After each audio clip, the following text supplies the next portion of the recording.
What's up, Pensacola? Good evening, everybody, and welcome to the Pensacola Main Center. This is Island Fight 86.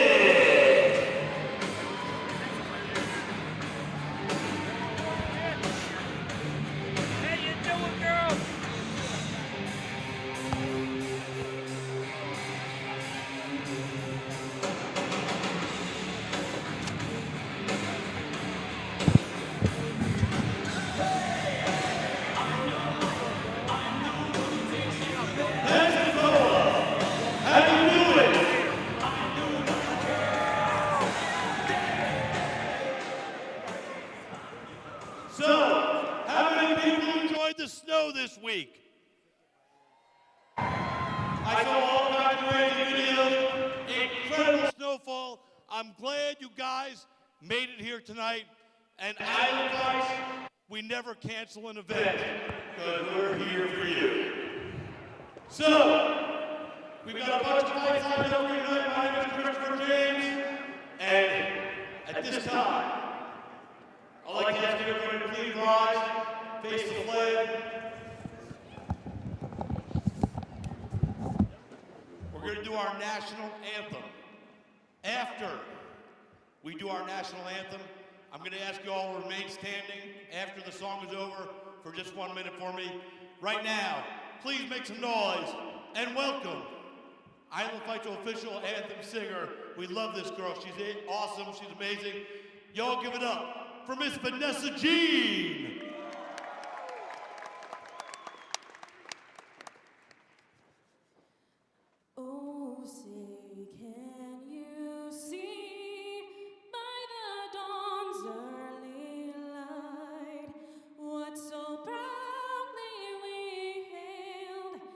Twilight's last gleaming, whose broad stripes and bright stars through the perilous fight o'er the ramparts we watched were so gallantly streaming, and the rockets ran there, the bombs bursting in air gave proof through the night that our flag was still there.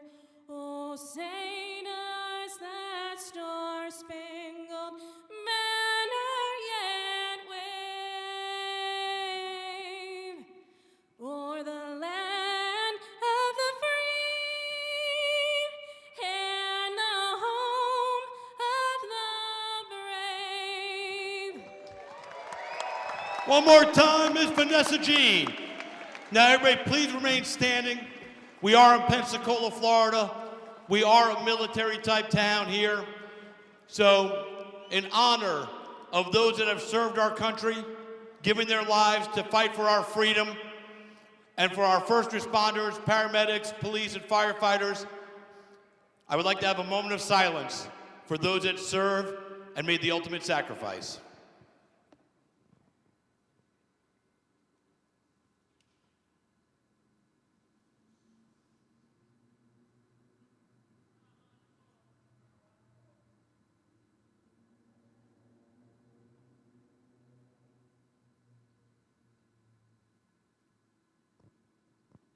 Thank you so much.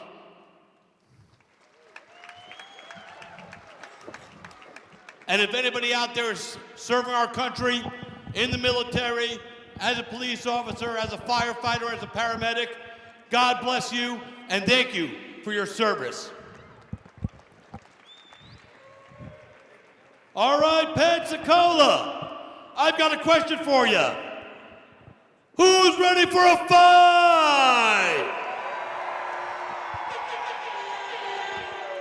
Well, then let's get this party started right now. Please welcome first, from the blue corner, Memphis Howard. All right, PG Pro Gonzalez, where the lights are on, we're live.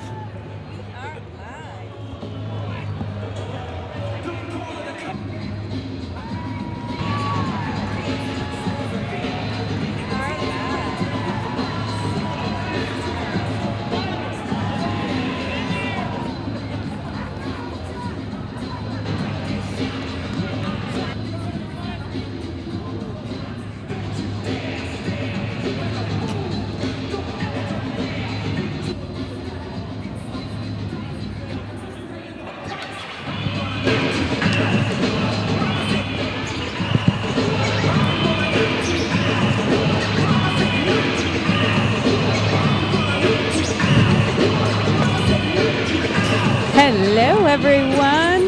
Welcome back to Island Fights, baby.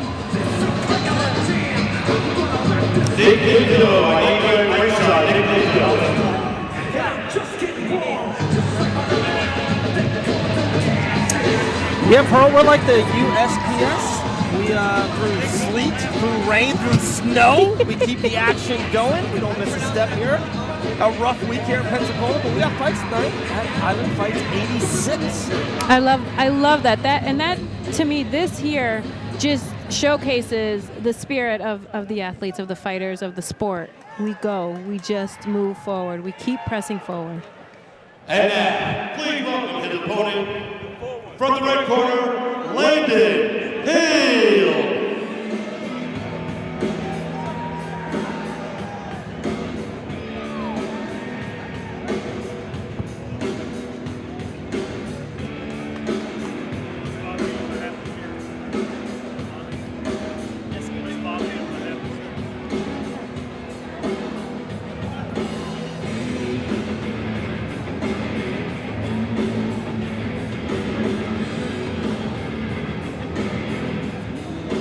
We have 11 fights tonight. First one will be in the kickboxing action. Look how young these men are. The debut, we have Landon at 15, very similar height and reach, weight 5 pounds. But Memphis Howard at 14 years young. Carl, I have genes that are older than 14 years old. Yes, and I spoke with both of these athletes. They are so game. Both have been training for quite some time. Memphis Howard, actually, his father is an MMA fighter, fought for us on one of our last cards. And, he's been around it his whole life. Both of these young, talented men are excited and ready to rumble tonight. I love it. Let's go with our ring announcer, Christopher James. Ladies and gentlemen, here we go with our first bout of the evening. Kickboxing, brought to you by Magnificus Law. Set for 3 2-minute rounds. And when the action starts inside the ring, our referee, Mr. Larry Downs Jr. And now, let's meet our fighters. Introducing to you first, fighting out of the blue corner, standing 5 feet 8 and weighing in at 142 pounds. Tonight he's making his debut, representing New Rising MMA, and fighting out of Gulf Shores, Alabama. Please welcome Memphis Howard. His opponent, fighting out of the red corner, standing 5 feet 8 and weighing in at 147 pounds. Tonight, he's making his debut, representing Ludus Magnus, and fighting out of Defuniak Springs, Florida. Please welcome Landon Hale.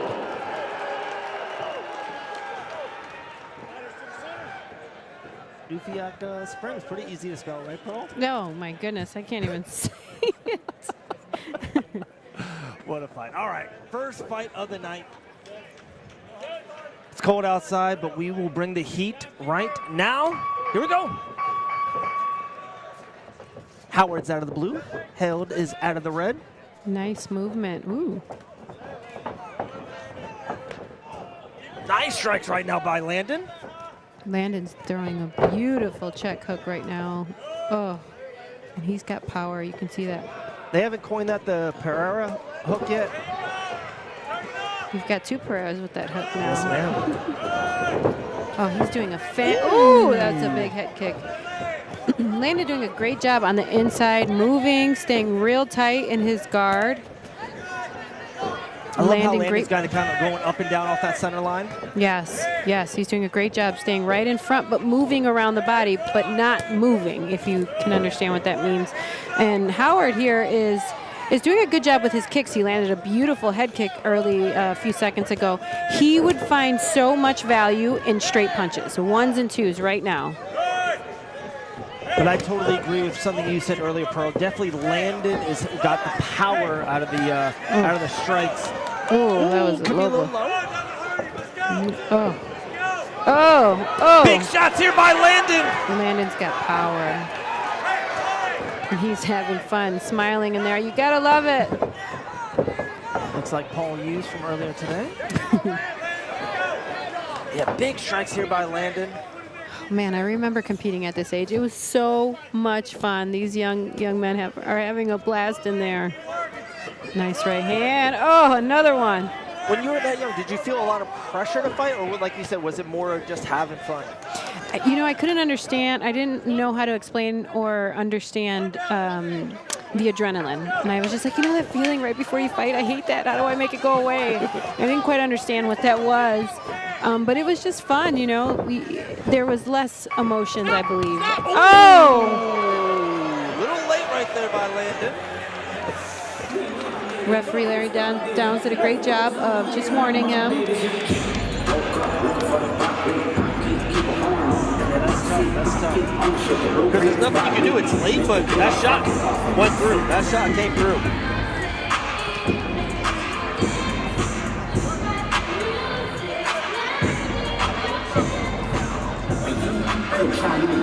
In the back. Really good first round of action here at Island Fights. Landon,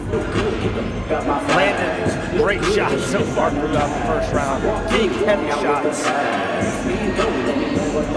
But come on, when you name your kid Memphis Howard, he's like, that kid's a fighter. That kid will grow up to be a fighter. His name is Memphis Howard.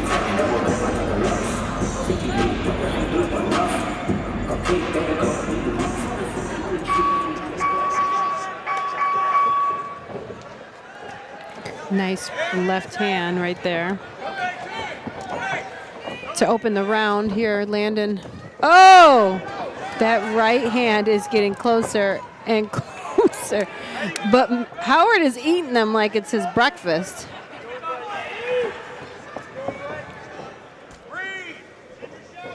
Oh.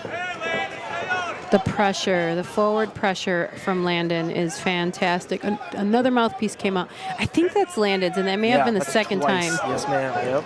Oh, he don't care. I love it. He's like, I'm too busy moving forward punching. Yeah. I don't need that mouthpiece.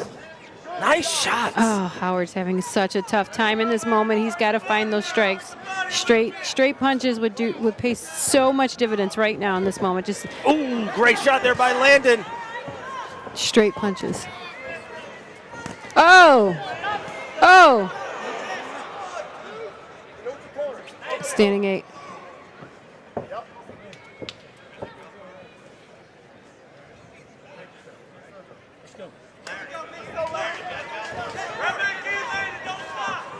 I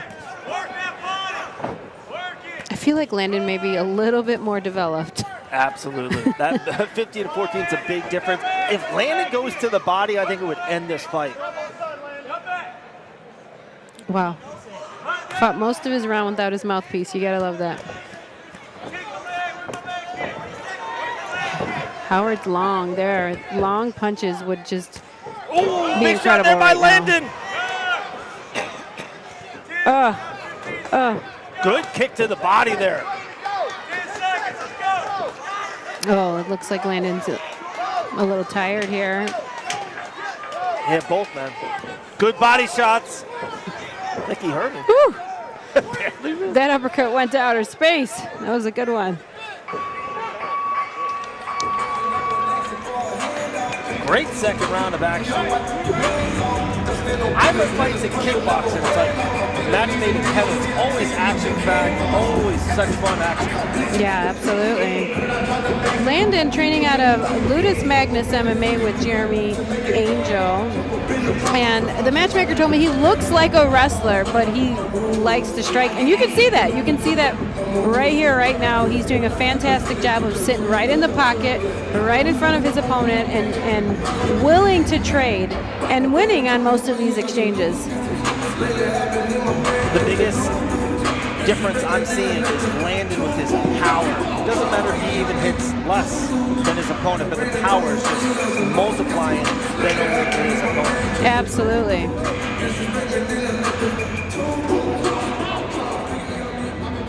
All right, should be a fun final round of this fight.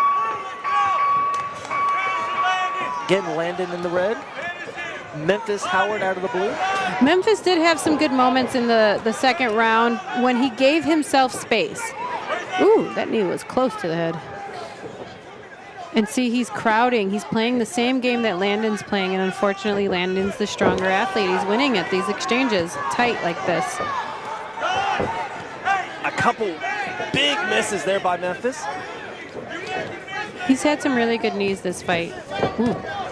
Ooh. Oh. Nice straight right there by goodness. Landon. Ooh. I think Landon caught eyes of Pearl.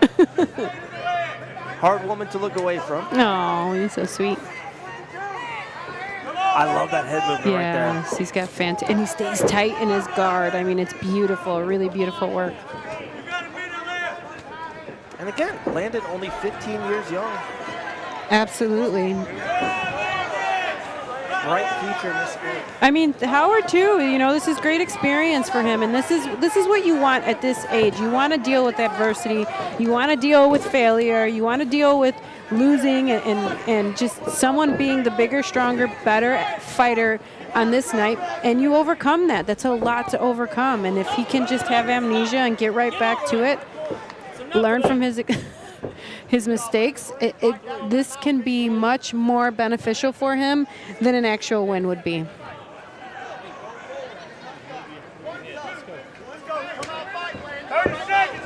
Seconds up here, round number 3. Oh. Memphis pushes Landon right into our corner. They do a grapple and dance. Oh, Lord. Memphis is just trying to hang on here. Ooh, beautiful teep.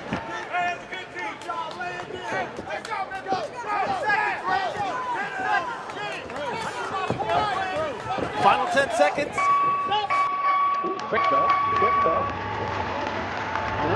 Great first fight here at Highland Fights 86. What a fun one.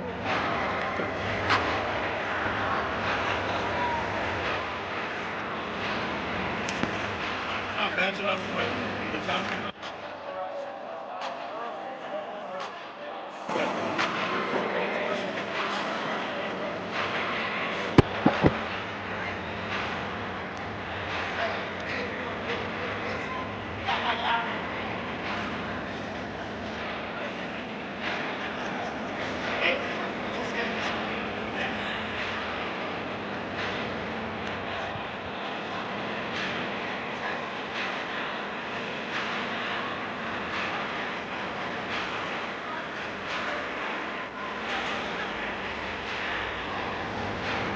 All right, first fight officially in the books. We are awaiting our judges' scorecards. We'll transition into our second fight of the night into boxing. We have 11 fights tonight, guys. Kickboxing, boxing, Muay Thai, and of course, mixed martial arts.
You know, when I talked to Landon, I asked him, what does he like to do? I just want to let you guys know something. This young man right in front of me, 14 years old. This young man right here is only 15 years old. I just want to say this before I announce the scores. I've called a lot of fights. These two guys at this age are freaking incredible. Give it up for both of them.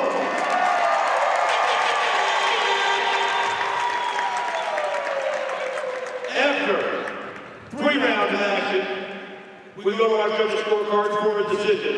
The scores are as final as follows: 29-28, 30-27, and 30-27 for your winner by unanimous decision. From the red corner, Landon Hill. Fantastic performance. When I spoke with Landon yesterday, I asked him, what do you do? What do you like to do for fun? He said, I like to play football and I eat a lot. And I said, okay, well, what's your favorite food? And he said, buffalo chicken or mac and cheese. And I don't think those are bad choices, Dave. Those are phenomenal choices. Big buffalo chicken guy right here. Big. Great future right there. Landon Hill, bright future. 15 years young. Great first fight, great win. We're off to the races. All right, second fight of action. Prince Ashanti, Matt Hardy opens up the boxing card here at Island Fights. 86.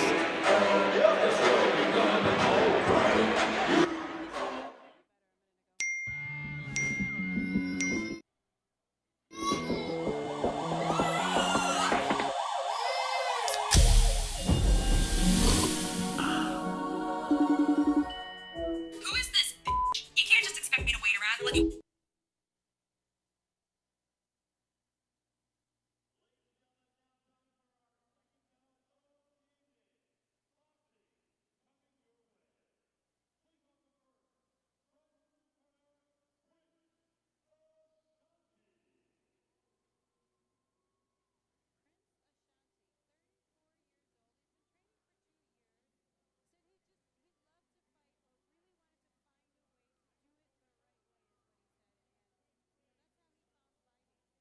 His hometown is here in Pensacola. He's training out of Guerrilla Boxing. And aside from this, Prince actually works at a paint and body shop.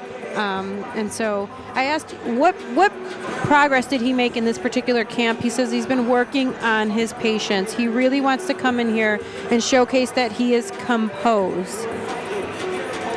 I like the great physique there by Prince. I like the hat. You don't see a hat too often in our sports. It's good.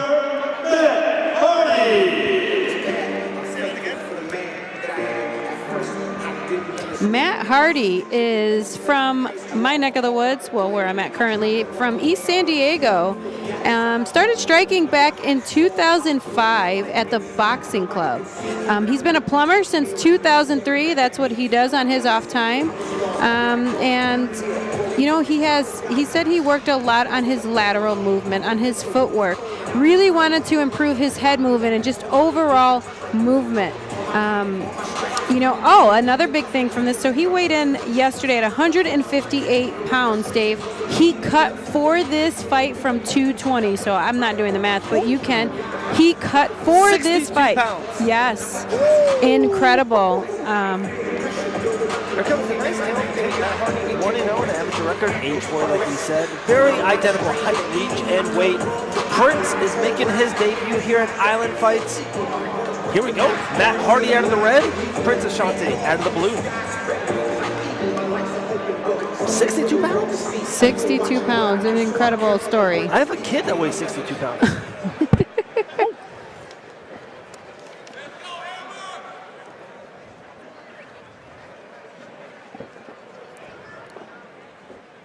Well, ladies and gentlemen, here we go for the next bout of the evening. Boxing, brought to you by our friends at Competitive Edge. This one is set for 3-minute rounds. And when the action starts, it's Son Rig, our referee, Mr. Randall Valentine.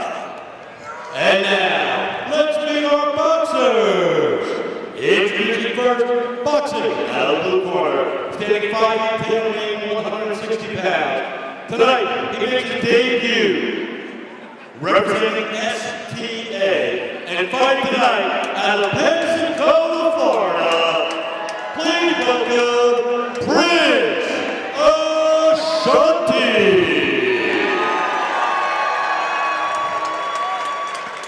His opponent, boxing out of the red corner, standing 5'9", weighing 158 pounds. Tonight, he enters the ring with a record of 1 win and 0 defeats.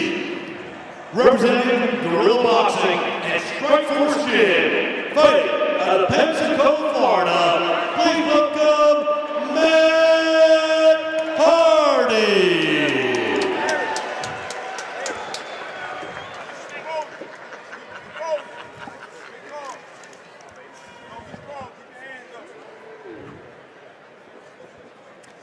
All right, Ashanti out of the blue, Hardy out of the red. First boxing fight of the night. Here we go. Oof. Oh. We got Southpaw out of Ashanti, Orthodox out of Hardy. Ooh, Matt Hardy told me he was. Oh, big overhand right there by the Prince. That was a nice little shot while he was down. Yeah, he kind of had another one. He's like, here's an overhand right here. One more. Matt Hardy, when I asked him to describe himself, he said he is a forward pressure, aggressive, in the pocket fighter, and we are certainly seeing that in this moment here. Pearl, you better get those facts out quick. This might not go the distance. Prince, though, doing a great job of staying calm and composed. Yeah, I like that pop, too. I like that kind of front hand, kind of keeps on. Oh! Little check hook there by the Prince. Oh, my goodness. But he is leading chin out. He is, and his hands go down right before he strikes. Like if Hardy can do one counter, it could be over. Great fun fight so far. There's that head movement he was talking about, Prince, and it looks good right now in this moment. He's got to keep his hands up. That's the mistake he's making. Oh, goodness. Is his hands come down, and Big as you said, right there. Ooh, kind of lost balance there. Oh, nice little jab and some body work here. Prince in the body shop. Nice uppercut there by Matt Hardy. Nice body work. That's going to really pay off if he can keep going to the body, because it's very clear Matt Hardy has the power advantage at this moment. But Prince is doing a great job of staying calm and composed. He talked about his patience, and he's certainly showcasing it because he is in a storm right now. Wow, long round one. Prince with a great start, but it seems like Matt Hardy's really finding his rhythm right now.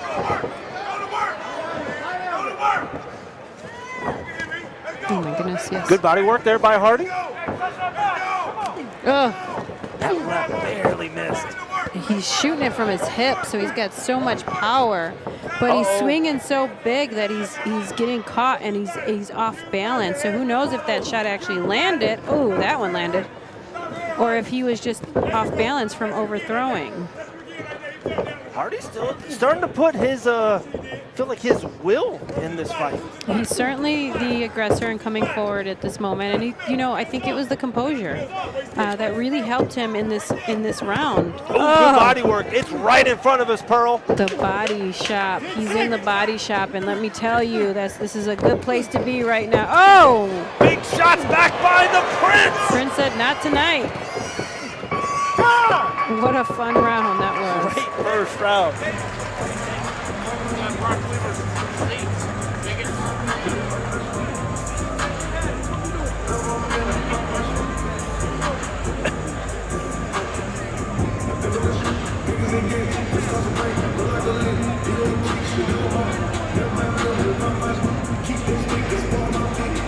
Wow, really fun round.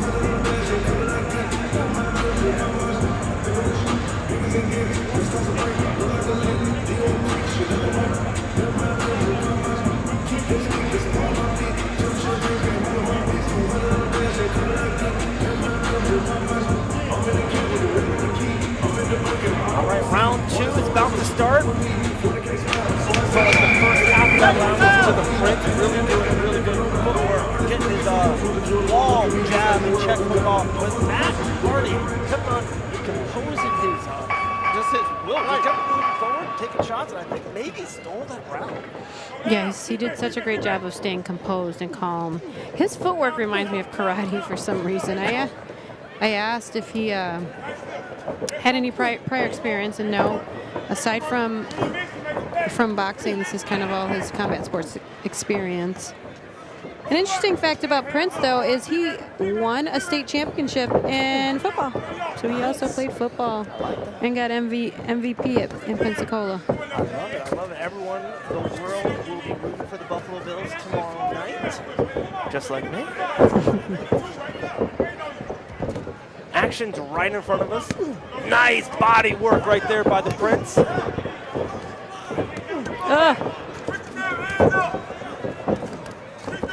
These boys are slugging right They now. are. I feel like Prince is starting to fade, though, and that's the composure.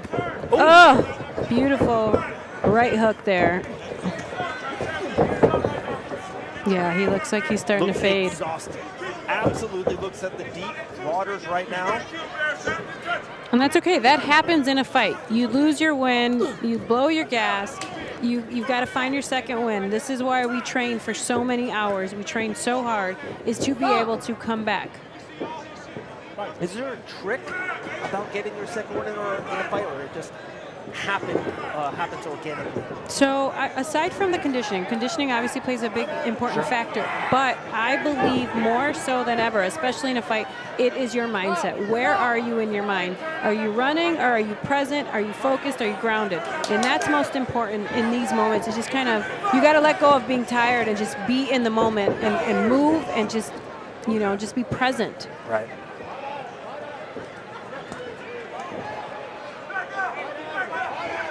Yes, we still have a long minute left here, round number 2. Prince has got his arms down to his ankles. He's got long arms too. Oh, nice right.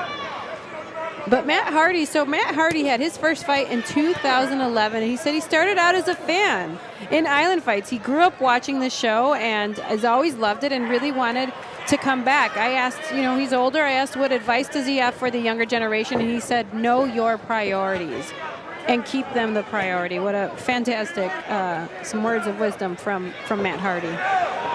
Right now in this corner and just working, cooking them. I love it. Matt Hardy's cornerman is just up and electric. I love it.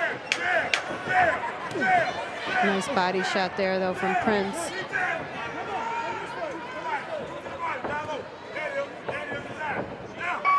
There we go. Round 2 is in the books.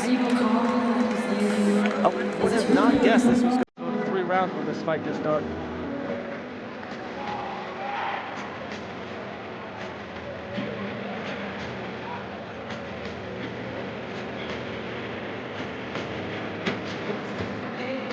This third round will go to what fighter got up early, what fighter put in those extra miles, what fighter put in those long training. This will be a round of grit for sure.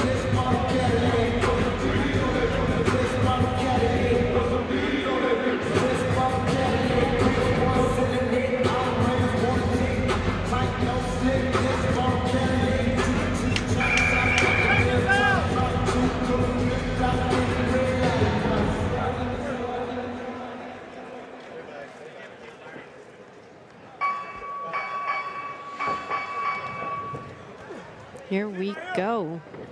Last and final round.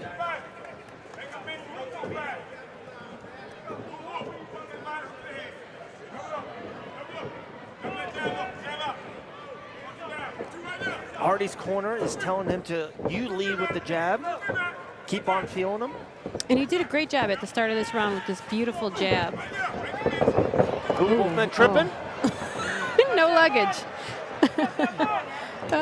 Oh, there you go. Nice. That overhand right connected earlier in the fight. Matt Hardy has done a good job since that to really defend that overhand right by the Prince. So Prince has switched stances now in this round here, and that left hand just found a nice opening. Excuse me, his right hand. And that's what he needs to do. Just stick his jab out there because his hands are so low. And yes, he can create a ton of momentum and leverage and power, but you can see it. It's a telltale, and it's very easy to read when you're throwing from your hip. So if he can just start adding some feints, sticking his post out there, and just kind of getting Hardy to blink his eyes, he would find a lot more success in these huge Grand Slams he's throwing tonight. Minute and a half left of the final round. Oh, he's tired.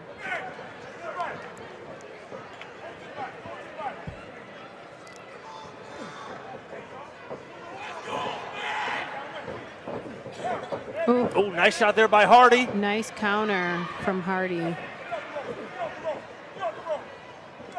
See, that post is nice. It really helps. I love it. I love it by the Prince. It keeps your range. It keeps your opponent where you want them at. You're at the distance you need them at. But Matt Hardy's answering with a post of his own. I love post. And you know, it's interesting because some ref... Oh! Nice one, Is he out? That was Hardy's best shots Oh of the fight. my goodness. Prince's hands on his knees. What do we got? We got 45 seconds left in this fight. What a fun fight. Oh my goodness, those bombs. You know who Prince reminds me? It gives me just a reminder of Tyron Woodley for some reason. Okay. Okay. All right, keep the race the same. I get it, bro. I get it. Little uppercut there by Hardy. Man, Prince is exhausted, but you got to give him credit where credit is due. Keep on punching, posting, pushing. Won't go away in the night. He definitely has kept his urgency. The technique has gone out the window, but he's kept his urgency, and some athletes do not have that. So he has to be very proud that he stood in here looking for a big shot, trying to close the show. Oh! There we go. What a fight. A little late on our lap. Ladies and gentlemen, after 3 rounds of action, we go to our judges' scorecards for a decision. Judge number 1 scores about 29-28, Ashanti. Judge number 2 scores about 29-28, Hardy. Judge number 3 scores about 29-28. For your winner, by split decision, from the red corner, Matt Hardy! Great decision there. I thought that was the way that fight went. Both had great moments in these fights. Both Prince and Matt had great moments, but I do think that Matt adjusted very well after that first round. And the game plan moving forward from the first round on, he found a lot of success. Started with the body work, moved into his movement and utilizing that, and then eventually led with his straight punches. It was a fantastic performance, fantastic adjustment. Prince has to be proud of himself, though. He came and he landed some great shots, possibly some of the best shots of this fight, but fell a little short with his cardio. I don't know if it was a physical thing or a mental thing, but he kept throwing. You know, the technique went out the window, and that's what happens when we fatigue. Is the technique is the first to go. Great performance by both gentlemen.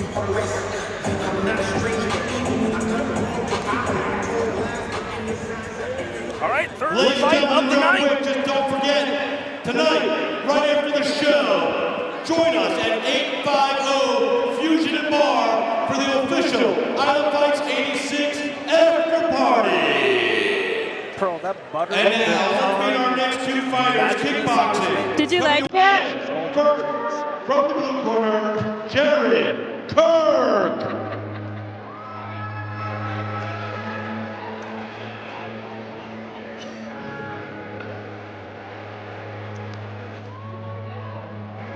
All right.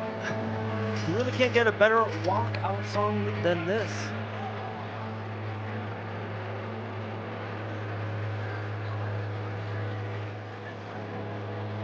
We're going to be in kickboxing. Jared Kirk is about to walk out. The beat just dropped.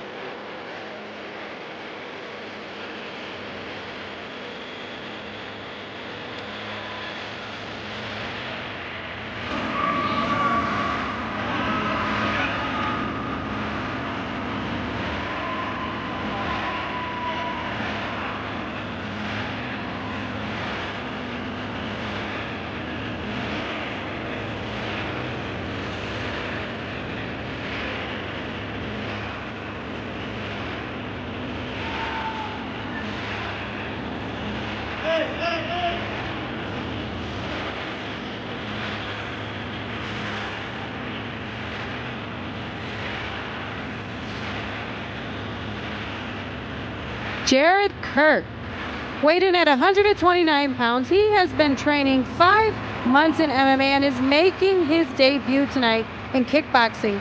Said he's been playing football since he was 8 years old. And wanted something to do, wanted another sport to get into, and he found MMA. He's currently going to South Alabama, studying for a phys ed degree, phys ed, how do I say that? Physical education degree, I guess we can say. Aside from that, though, Jared actually coaches. That was not Jared. And now, please welcome his opponent from the red corner, Matt Weidman.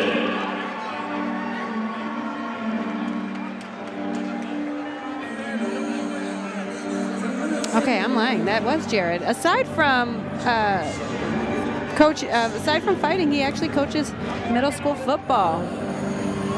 Matt Weidman is one of 2 brothers that is competing tonight on Island Fights. How fun is that? Him and his brother train together and are fighting tonight. I would love this story, to be able to compete with, you know, someone I'm so close to. Matt's last fight was a year ago. He has been training since he was 17 years old. Aside from fighting, though, Matt is a sous chef at his parents' restaurant. I asked what his favorite meal or plate was to make, and he said traditional breakfast. And you know, that's my favorite thing to make. That is definitely my favorite food. Dave. All right, here comes the tail of the tape. Oh. Just kidding. Yeah. All right, let's go with Christopher James then. Oh, ladies and gentlemen, here we go with our next bout of the evening. Kickboxing coming to you, brought to you by Greenlight District and Kickback THC Infused Soda. This one is set for 3-minute rounds, and when the action starts inside the ring, our referee, Larry Downs Jr. And now, let's meet our kickboxers. Introducing to you first, working out of the blue corner, standing 5'7" and weighing in 129 pounds. Tonight he makes his debut, representing New Rising MMA and fighting out of Gulf Shores, Alabama. Please welcome Jared Kirk.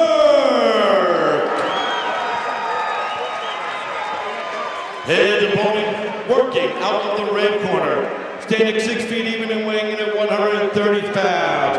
Tonight, he comes to the ring with a record of 0 wins and 0 defeats, representing Pensacola Boxing and MMA Academy, and fighting out of Destin, Florida. Please welcome Matt Weidman.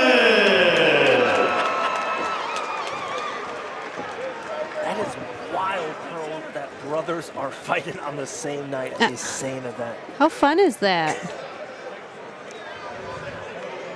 Just another night at the Weidman's house. How beautiful is this? Jared is 19 years old and making his debut. He's been a lifelong athlete, so I'm really excited to see how he puts this together. Oh, you'll get a kick out of this one. He says he likes old school rap, Dave, and I said, oh, well, who? Who do you like? He said 50 Cent. Oh, my goodness. That is not old school, Jared! It's old school to him. I respect it. Beautiful teep from Jared to start this fight. He's got nice kicks. Good movement there by Weidman. He's calm and composed. Weidman doing a good job, though, of moving around, trying to figure out how to find his way into this fight here.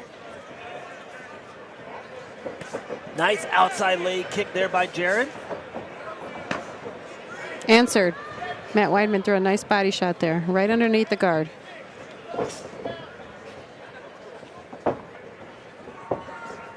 Those will pay a lot of dividends for Matt if he continues on with the feints and the short, quick movements to get Jared to kind of think before he comes in. Because in the beginning of this round, Jared is just all forward right now, no respect at all, just walking right through Matt. So Matt has to earn his respect from Jared in this fight at this moment. Good defense there by Weidman. Yeah, the most efficient weapon so far this fight has been Jared Kirk's outside leg kicks. Yeah, he's got nasty kicks.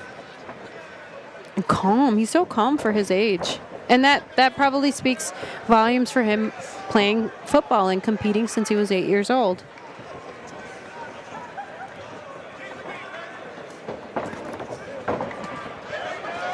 Jared believes that this fight will end in a knockout. When talking to Matt, I asked, what do you do for fun? What do you enjoy? And he said, I really enjoy helping others. That's something that's very important to me, and I'm very passionate about. So, Matt, he's like, I'm just a nice guy. I don't talk trash about anybody. I just want to help people and be kind. And I thought that was such a yeah, especially as fighters, as athletes, all we do all day long is train to hurt each other. Good break right there by the referee, Mr. Larry Downs Jr. 30 seconds left here of round number 1.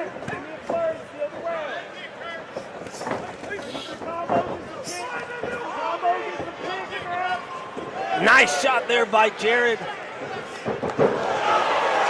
Kick to the body, a little knockdown. Larry picks him up.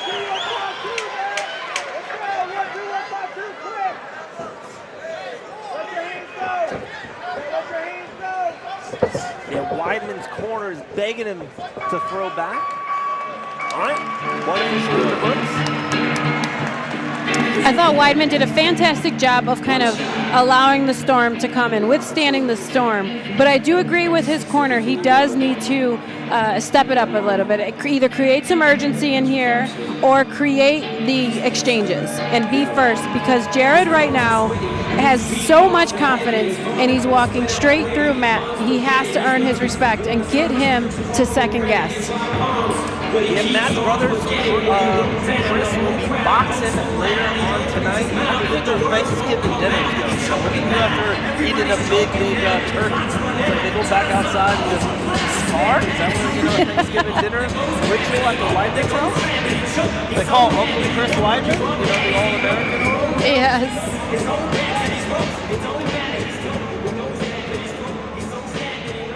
All right, round number 2 is about to start. Again, Jared Kirk in blue. Matt Weidman out of the red corner wearing black trunks.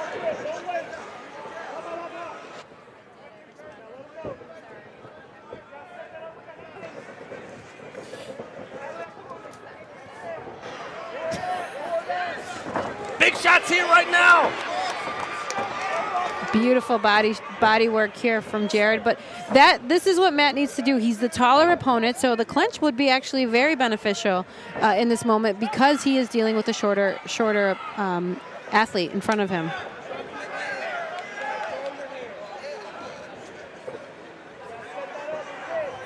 The biggest thing that Matt Weidman is missing in this fight is his jab and utilizing a jab, just sticking it out there, creating the range.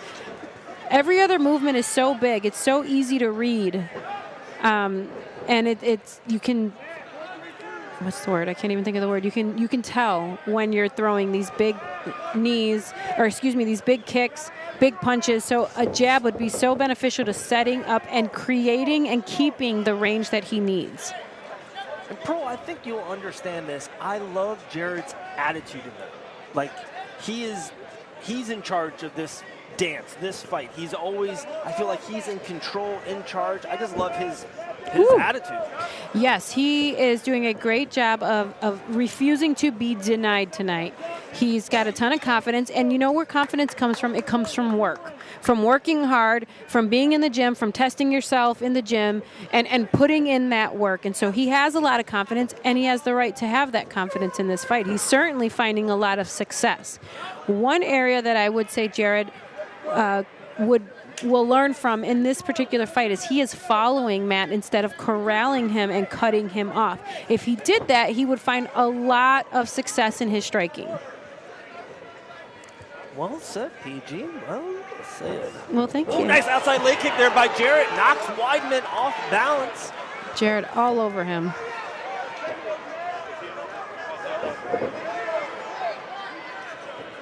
Nice little Superman punch. I love that. We haven't seen that in a while. Jared's really turning on the gas here. I love his swag. He's got tons of swag, and you know, keep that. He has to keep that. Action's right in front of us. Yeah, the younger fighter, Jared Kirk, a lot of composure, a lot of attitude, a lot of control in there.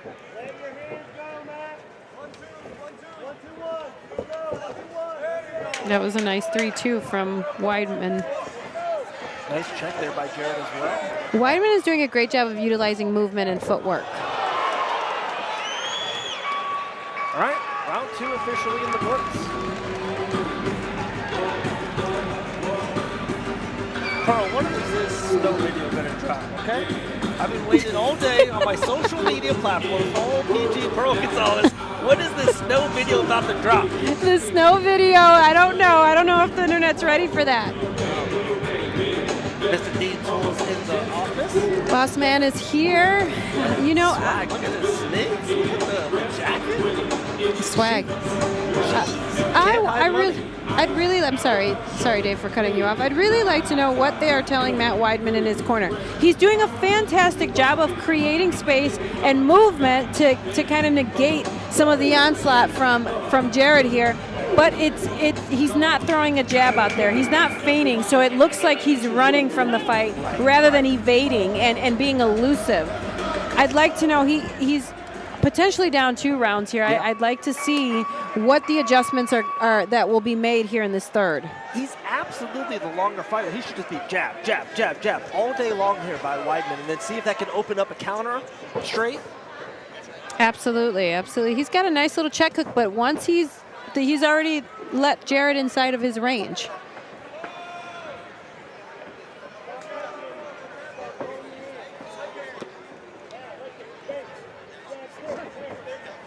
Ooh, nice right hand from Jared. Jared was doing a great job kind of cornering him, stalking his prey. I love that. You're right. He has fantastic pressure. Fantastic forward momentum here in this fight. And he's calm and he's composed. He's not, you know, freaking out here. He's not being overly aggressive. It's a very controlled aggression, and it's fantastic for his debut.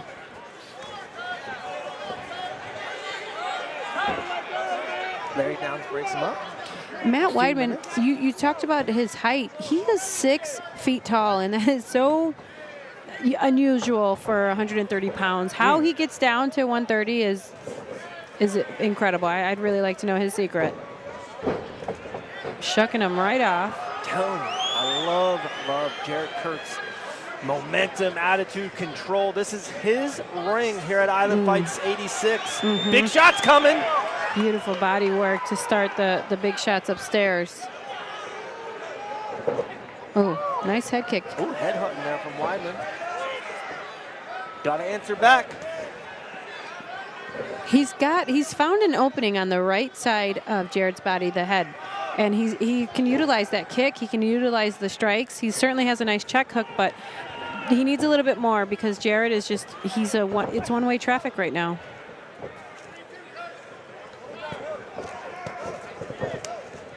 Outside leg kick, body work here by Kirk. Jared doing a fantastic job of making this fight really small. Really small for Matt. Matt's got a real tight fight to fight in here instead of utilizing that entire ring, and that's due to Jared freezing him and getting him in a corner and getting him against the ropes and freezing him in his tracks.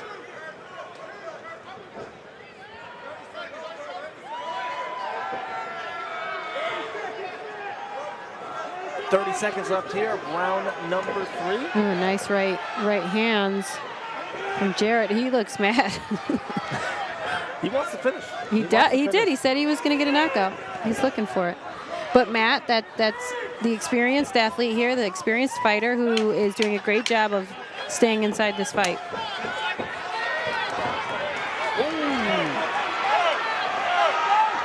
Jared Kirk literally ran across the ring to throw a straight right. Great fight right there by both men. That was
Official results.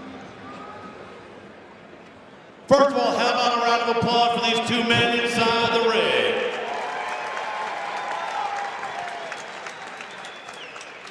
After 3 rounds of action, we go to our judges' scorecards for a decision. And the scores are as follows: 29-28, 30-27, and 30-27 for your winner by unanimous decision. From the blue corner, Jared Kirk.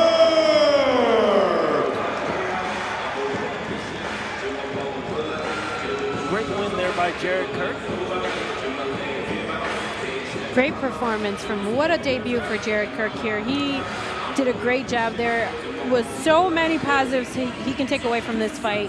And there are some great things for him to work on. Corralling his opponent, getting his opponent, cutting him off. He'll find so much more success. He's aggressive. He's got a very beautiful, controlled aggression. So utilizing, really understanding ringmanship will pay a lot of dividends for him moving forward in his fights. All right. 4th fight of the night coming up right now in the Muay Thai.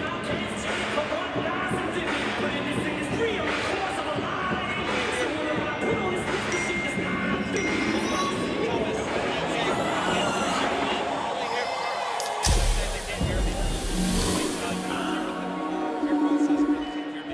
is this?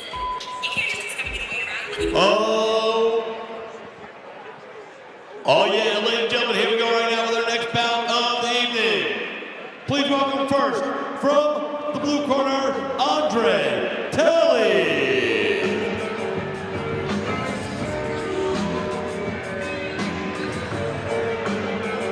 Our main man, Andrew Talley, makes that walk to the Island Fights ring.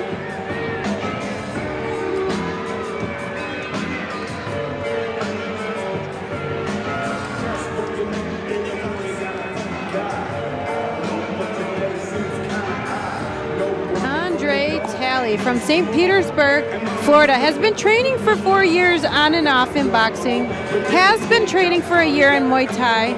Said aside from training and fighting and competing, he works full-time in the food service. An interesting fact about Andre is he has an identical twin brother who has just started to train as well. Says he is a pressure fighter, prefers boxing, and these are the big boys.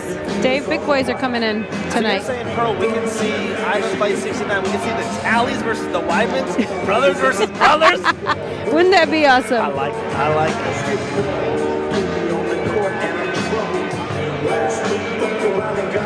Yeah, this should be a fun fight.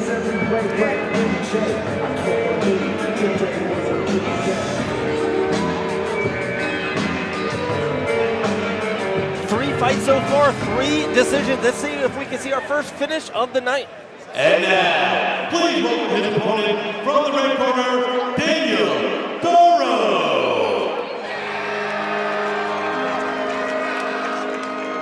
Daniel Duro, making his debut in Muay Thai tonight, has been training Muay Thai at Top Tier Muay Thai in Gulf Breeze for the last 4 years. I asked him what got him into fighting, and he said, he needed some direction in his life, needed something to focus on, wanted to change his life, and so he found fighting.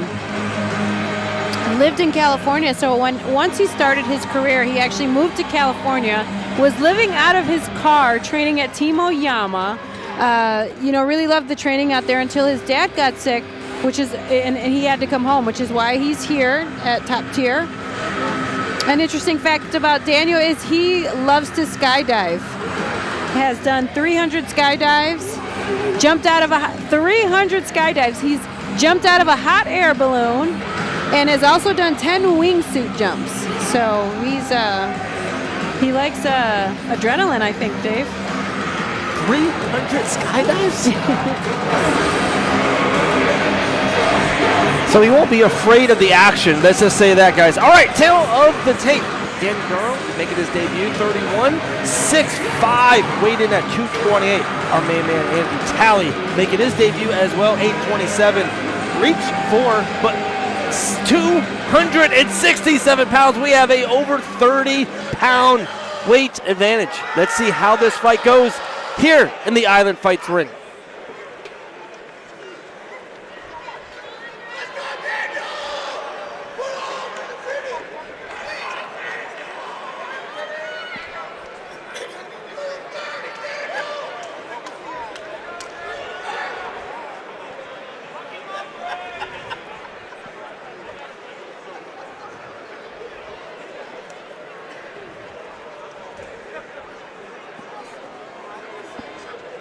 If Dean's happy, then we're all happy, right? Ladies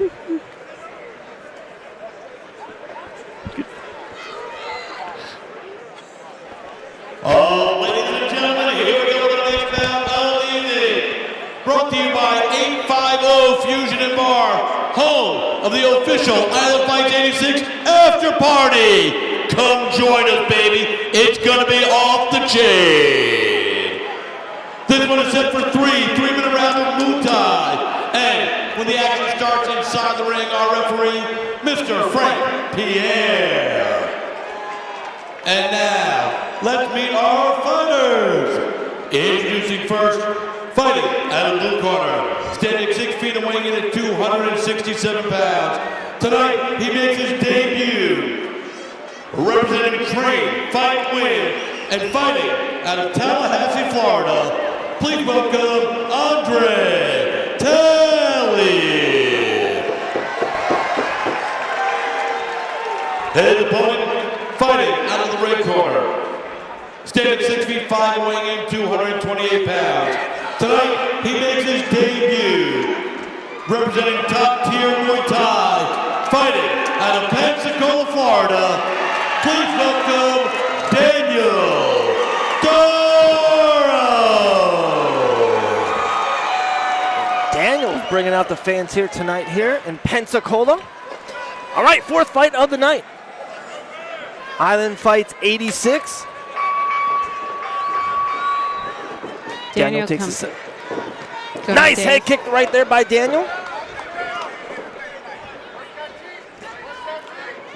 Ooh. Spinning back fist, barely missed. Nice body kick there by Daniel. Very nice techniques coming from Daniel in the beginning of this fight here. I like Andrew's momentum. Keep on moving forward. Really pushing the pace so far here. Yes, he's got great forward pressure here. And that's what he told me. We talked about it. He said he's a pressure fighter. He does prefer boxing, so he plans to come in and make this fight tight. Okay. You can see he's putting his weight on Daniel, and Daniel is actually the smaller fighter. I spoke with the matchmaker earlier today, and he said that Daniel can possibly make 205. But, you know, was prepared and ready, wanted a fight, wanted this fight, and you know, the matchmaker discussed and spoke about how he prefers these athletes not cut much weight. They're amateurs, they're learning. Sure. They're still getting these fights under their belt and this experience. And so I really love that. I think that's really huge. The weight cut is such an important factor when you are training. It really does take a lot away from learning and evolving and growing, especially leading in those last weeks leading to the fight. Nice knee to the body there by Talley just a moment ago, and he's actually the boxer type so for him to show off his knee ability. Yeah, definitely, Pearl, there's a progression of cutting weight. You just can't, like you said, Matt Hardy earlier tonight cut 60 pounds to make that fight. Usually it takes a couple fights to get down where you want to be. Especially the beautiful jab there from Daniel Duro. But, you know, Andre, as he said, he's coming forward. He is making this fight tight and keeping the pressure on Daniel. It's a much harder to fight on the back of your heels than it is to go forward. So I'd like to see how Daniel adjusts as this fight continues on. I don't like how Daniel, he's done it now a couple times, Pearl. When he walks away, he does that spinning. And one time he threw the spinning back fist. A couple times he hasn't. Nice there could be uppercut. something really big coming down his pike if he's not paying attention. Absolutely. You never really want to turn your back to your opponent. But, man, Talley just keeps pushing the pace. Andre is putting the pressure on Daniel here. And Daniel, you know, he had those beautiful teeps. There it is again. He's got to stay long. He's the lengthier fighter. That was a beautiful knee into the body. He's got to keep that jab, keep his teep right in front of him so that he can keep Andre at bay. Ooh. That was interesting. He tapped the knee, the left knee. I don't know if that was a balance issue or if there's something. Yeah, ref calls it off, says that it was a slip. Big shots there by Daniel, though, to end the round. What a fun first round for these big boys.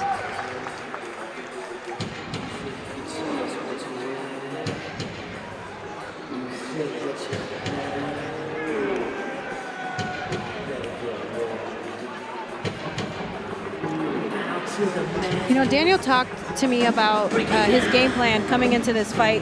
He said if his opponent crowds him, he plans on throwing knees and utilizing short work. I'd like to know the adjustments I'm interested in seeing the adjustments that will be made. But I do believe the short work, the knees, the things up underneath the guard would play a lot of dividends going on in this fight.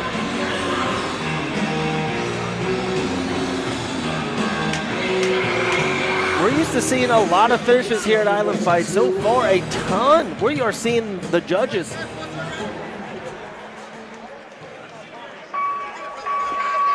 All right, round number 2. Daniel out of the red corner. Andre Talley out of the blue. Talley keeps on walking forward. Throws punches and bunches. Oh, beautiful body kick there from Andre. That guy just got snot on me, Pearl. Just got snot. Oh, boy.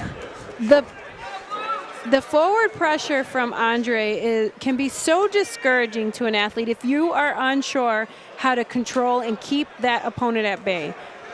Yeah, just ask Umar Nurmagomedov this past a couple weekends ago. Merab Dvalishvili's pressure and cardio literally shuts down all of his opponents. Absolutely. And, you know, this is a great game plan from Andre Talley. He seems to be the shorter athlete. I'm not sure on reach, but he's doing a great job of making this the fight that he wants to make it, staying tight and utilizing his boxing. And he's coming under the guard, around the guard, over the guard. He's doing a great job of being creative in here and finding his targets.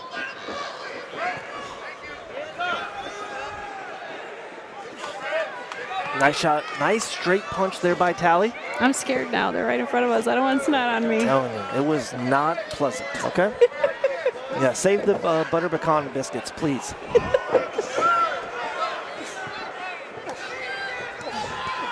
Nice job there from Daniel Duro to turn him. Oh. There's the knees he talked about. He's got to utilize more of them. He does not have a jab. A jab would be so beneficial against a forward pressure fighter like Andre. Oh, there's a nice teep. Yeah, that's the first thing on Monday morning in the gym. It's like, okay, jab for 3 straight hours. It's difficult. I've had issues too with forward pressure fighters. It's very hard to keep them at bay and control them, and that really is when you have to utilize your footwork. Your feet really have to come into play when they're. Oh, beautiful knees there. Big shots here though by Daniel. Yes, Daniel's finishing this round really, really strong.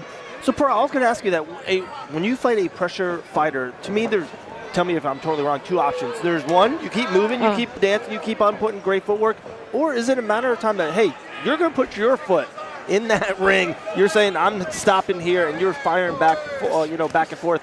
What's the better way to attack or re-attack a pressure fighter? I think that it depends on the moment. I think there's some moments when you got to plant your feet in the ground and you just trade shots and you go to war. But there are times, and especially mixing between the two, when you need to utilize the footwork and evade and move around and utilize your environment to the best of its ability. And I think switching between the two, depending on the moment and the scenario, is really important. I think that's where a veteran fighter, I think that's when they learn those moments. Might be at the end of a round, maybe to sneak out a round, or just in a feel. It's a feel thing. Absolutely.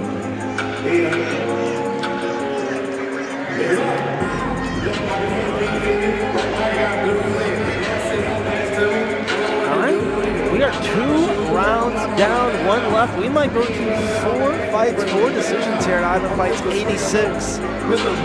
I like the adjustments.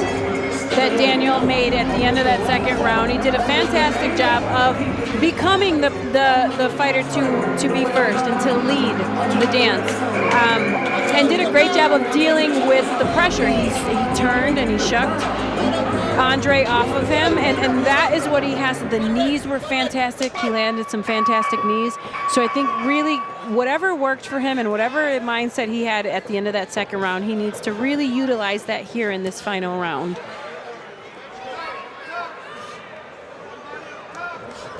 Oh, nice overhand right from Andre. One thing I would love for Tally to do in the future too is sometimes to save a punch or two, but throw with more power behind the punches. You know, I'm not mad at it. He's adding his seasoning right now, a little salt and pepper. He's not over committing to any shots, and that's what's keeping him the bigger and larger athlete. We're in the snot zone. We're in the snot zone. What's keeping him in this fight, and you know, at the same. Ooh, beautiful! Big spinning back fist there by Daniel. That was nice. That stopped Andre in his tracks. Damn, Daniel. Those body shots are a fantastic strategy in this fight. Those knees are so nice. Ooh. But Andre, again, you talked about the power, and when you're not athletic and you don't necessarily have the speed and the power advantage in a fight, then you do this. You throw pepper shots. You create momentum. You create pressure without having to utilize your strikes. And that's what he's doing with the forward momentum, forward movement. He's creating pressure without expending a lot of energy, Dave.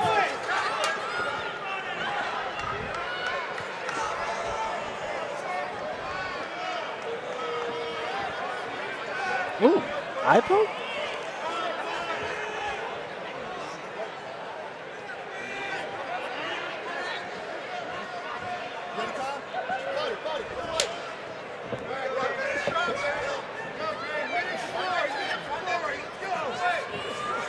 All right, little over a minute left here, the final round. Oh, big jab there from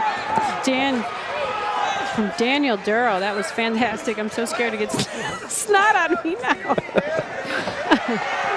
Good body work from the knees from Daniel. Hey.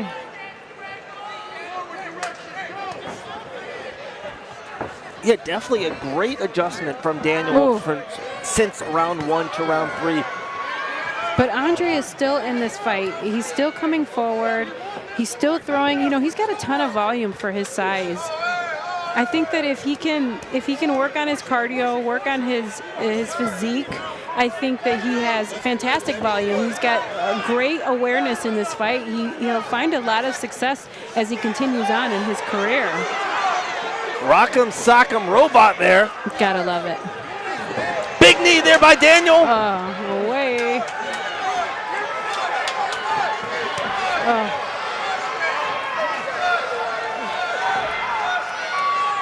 Wow, there we go. That was a fun one. Great fight here at Island Fights 86. Very intrigued to see what the judges think on that one.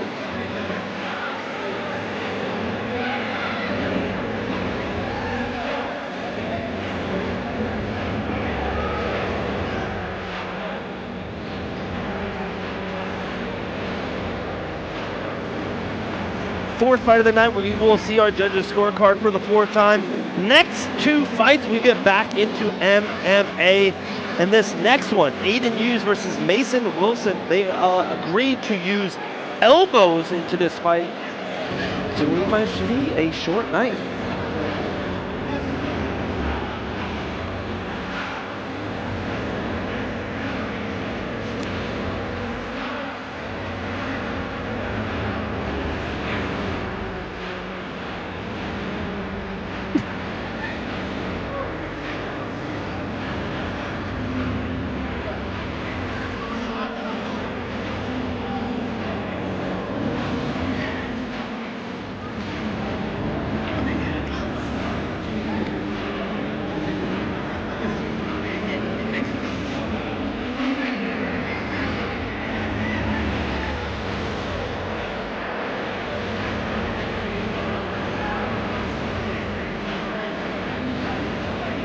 both men will grow exponentially from this fight. Oh my God, what a fantastic fight.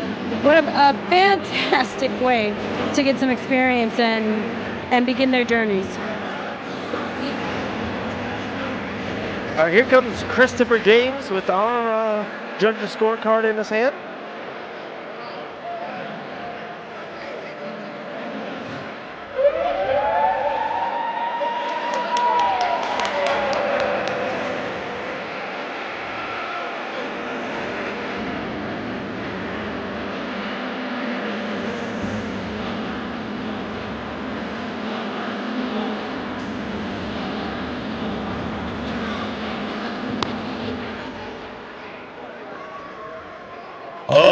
Ladies and gentlemen, after 3 rounds of action, we go to our judges' scorecards for a decision. Judge number 1 scored at 29-28, Telly. Judge number 2 scored at 29-28, Doro. Judge number 3 scored at 29-28 for your winner by split decision. From the red corner, Daniel Doro! Wow, what a comeback.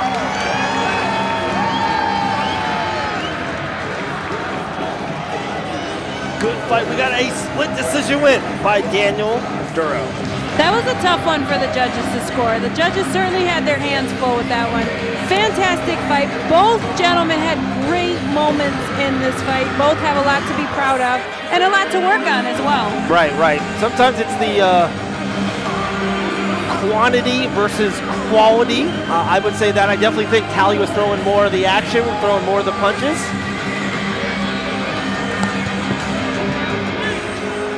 All right, we are ready for our 5th fight of the night. Mason Wilson, Aiden Hughes. We get back into MMA.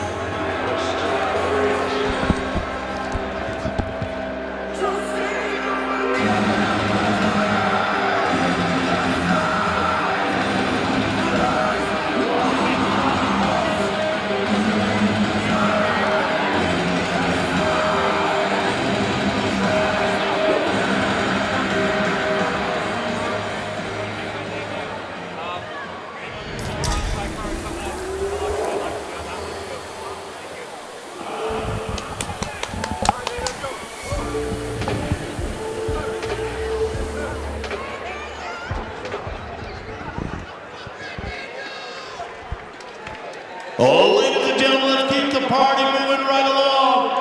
MMA action coming your way. Please welcome first, from the blue corner, Aiden Hughes.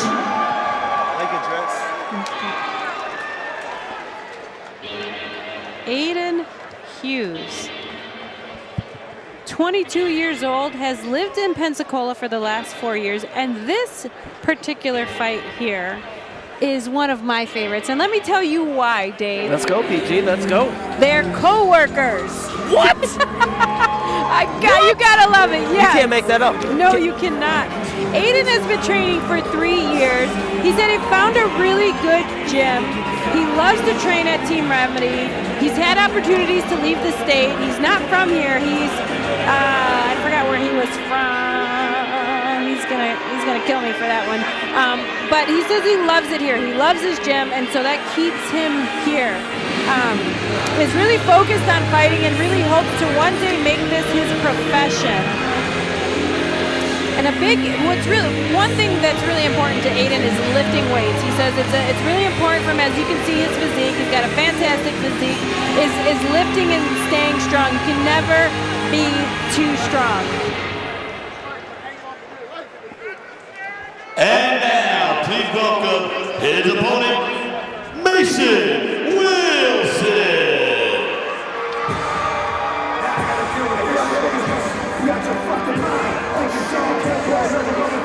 Mason Wilson, 31 years old, training out of Pensacola Boxing Academy. RJ Summerlin is one of his head coaches. He says, you know, he did not mention to me that him and Aiden are co-workers, but they both work at Rose Moving Company. So big shout out to Rose Moving Company. I'm sure there's a ton of the employees here tonight for that. But he wants to stay long, to stay fast, and to be precise tonight. When I talked to Aiden, you know, he almost had a chip on his shoulder. He said, Mason pretends to be cool with me. He gives me dragon fruit, dabs me up, gives me hugs when he sees me at work. But I heard from coworkers that he's been talking a lot of smack. And I said, so do you have a chip on your shoulder? He's like, I wouldn't say a chip on my shoulder, but it certainly is giving me a ton of motivation for this fight.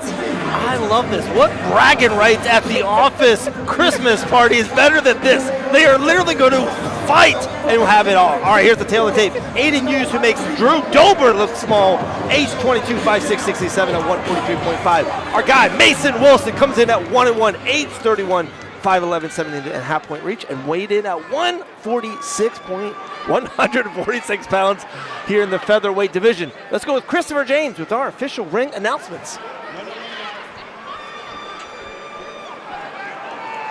Ladies and gentlemen, let's keep the party going with our next bout of the evening. Brought to you by McFish's Law, Criminal Defense. Three-minute rounds of MMA coming your way. And when the action starts inside the ring, our referee, Randall Valentine. Introducing first, fighting out of the blue corner, standing 5'6" and weighing in 143.5 pounds. Tonight, he comes to the ring with a record of 1 win and 1 defeat. Representing Team Remedy and fighting out of Pensacola, Florida, please welcome Aiden Hughes. And across the ring, his opponent fighting out of the red corner, standing 5'11", he weighed in 146 pounds. Tonight, he comes to the ring with a record of 1 win and 1 defeat. Representing Pensacola Boxing Academy and fighting out of Pensacola, Florida, please welcome Mason Wilson.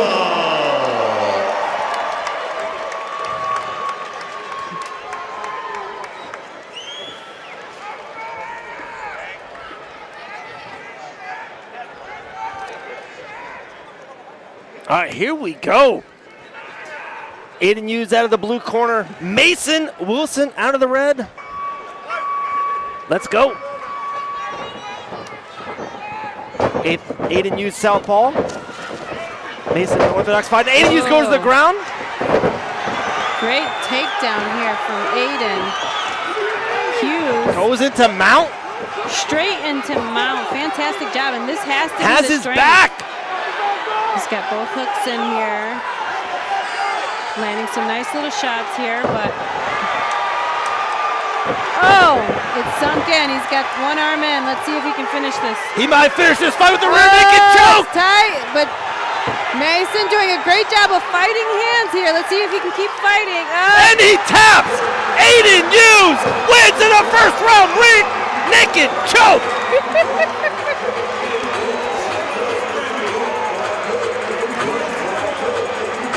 Fantastic fight. The crowd is alive here at the Pensacola Bay Center. He was all over him. As soon as that fight started, Dave, Aiden was immediately on him like a wet blanket. Fantastic job getting right through that guard, finding his way to the back, and finding a way to find his finish. All right, Paul, I'm going to go in there. I'm going to talk to Aiden for a quick second. That was fun.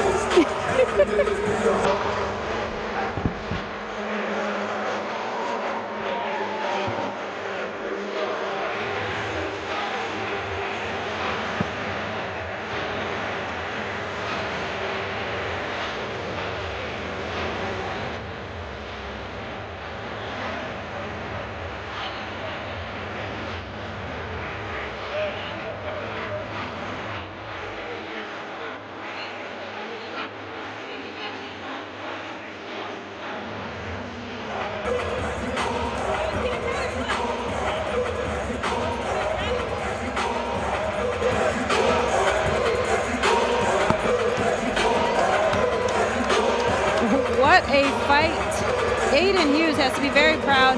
It was one-way traffic from start to finish in this fight here. Great job. Gave Mason no room to think, no room to breathe, and certainly no room to counter or readjust.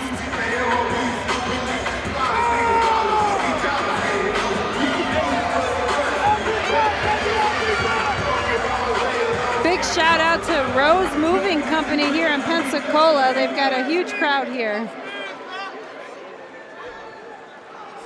Ladies and gentlemen, our referee Randall Valentine steps in and calls a halt to the bout. 44 seconds into round number 1. For your winner, by submission, due to a rear naked choke, Aiden Hughes.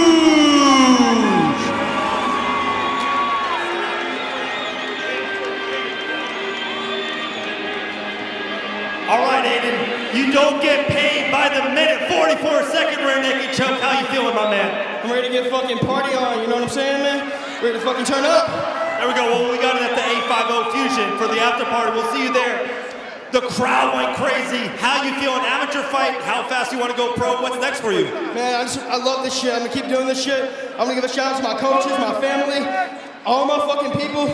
You know who you are. Thank you for helping me get to this moment. Everybody, you know who you are. There we go, Pensacola. Give it up to your winner, Aiden Hughes. What a performance from Aiden Hughes.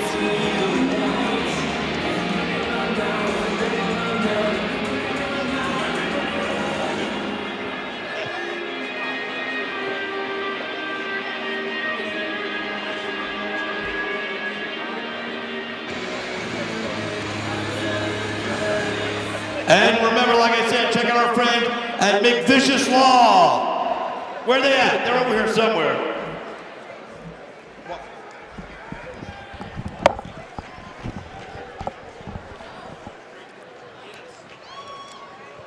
Coming up next, Juju Betts, Jesse Galileos. I am looking forward to this fight all night long. Let's go with Christopher James. Oh, ladies and gentlemen, we're going to keep the party moving forward.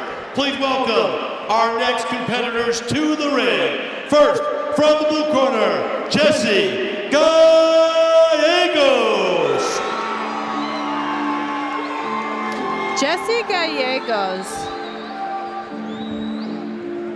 This is one of the matchmaker's favorite fights tonight. So Jesse's brother was actually an Island Fights lightweight champion. Right. So here he is following in his brother's footsteps, and also trains, they both train at American top teams. Jesse trains at, I forget which top team he's at.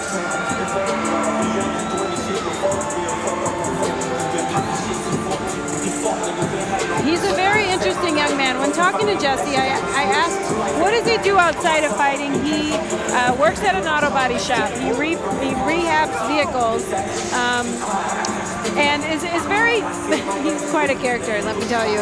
He's a fun to talk to, Dave. That's what I will give you about Jesse Gallegos.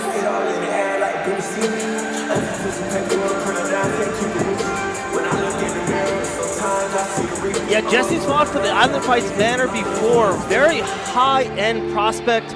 Still, guys, we are fighting amateurs. We think that Jesse could be a big-time pro, big-time future here. Big fight in front of him, though, right now with Juju Betts. Absolutely. So when I spoke with Jesse yesterday, he competes at purple belt, but is technically a white belt. Dave. Technically. And now, please welcome his opponent, Juju Betts. Juju Betts is training out of American top team D'Iberville. I cannot say this. Took this fight on a week and a half's notice. He's very well-rounded. Trains with Mike Sanford. And Sanford talked to our matchmaker and said he really believes that Juju is going to be a very successful pro. Has to work through his nerves, though. That's what they've been working on, is the mindset and the mental fight game, so to speak, when he's fighting. Another thing about Juju is Juju is already matched for our March card, Dave. So he will be fighting on our next Island Fights card in March. About March 7th there in Biloxi, Mississippi? Yeah, yes, in Biloxi, Mississippi. Okay. All right, here is the tail of the tape. Jesse with the more experienced fighter, very close in age. Guys, weight, reach, and height, we are almost identical. This will be a great fight here at Island Fights 86.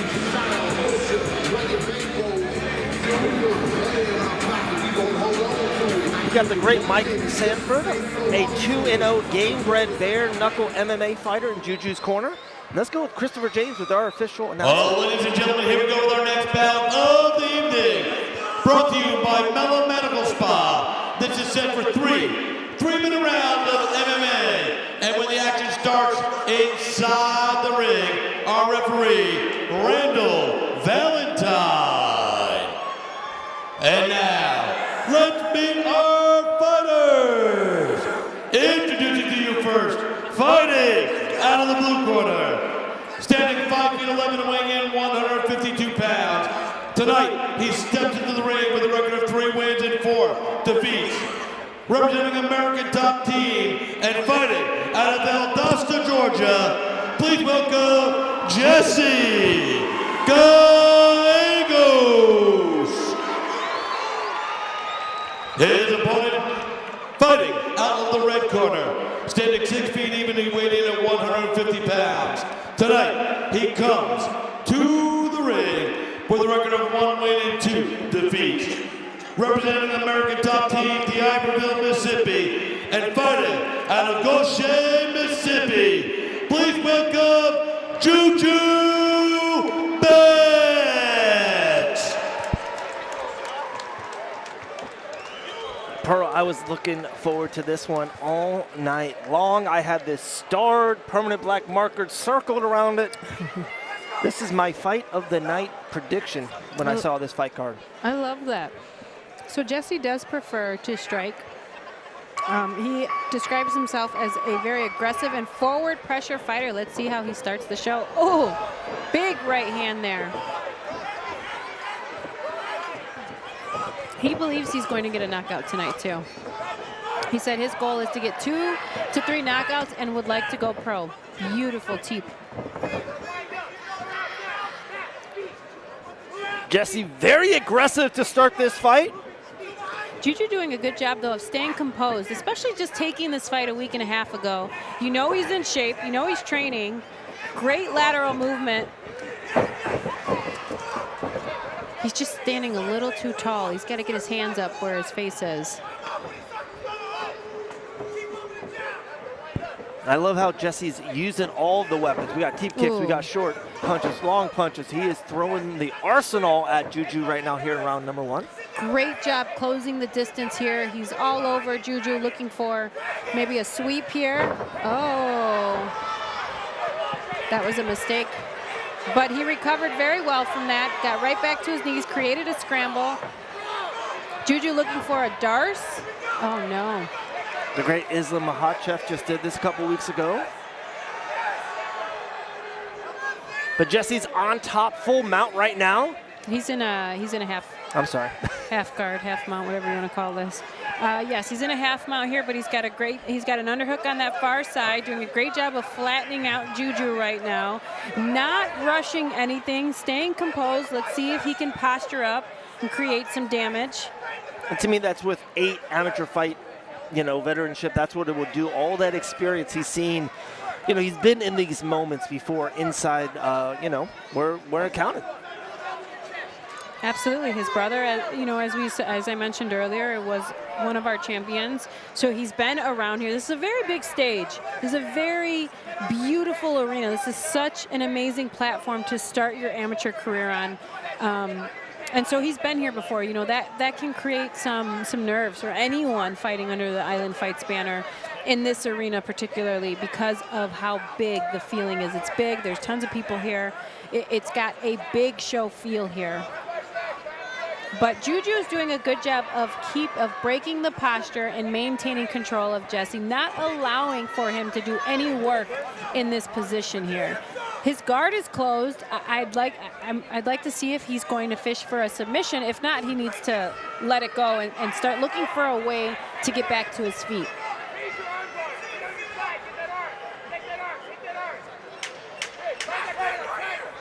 Ten seconds left here of round number 1.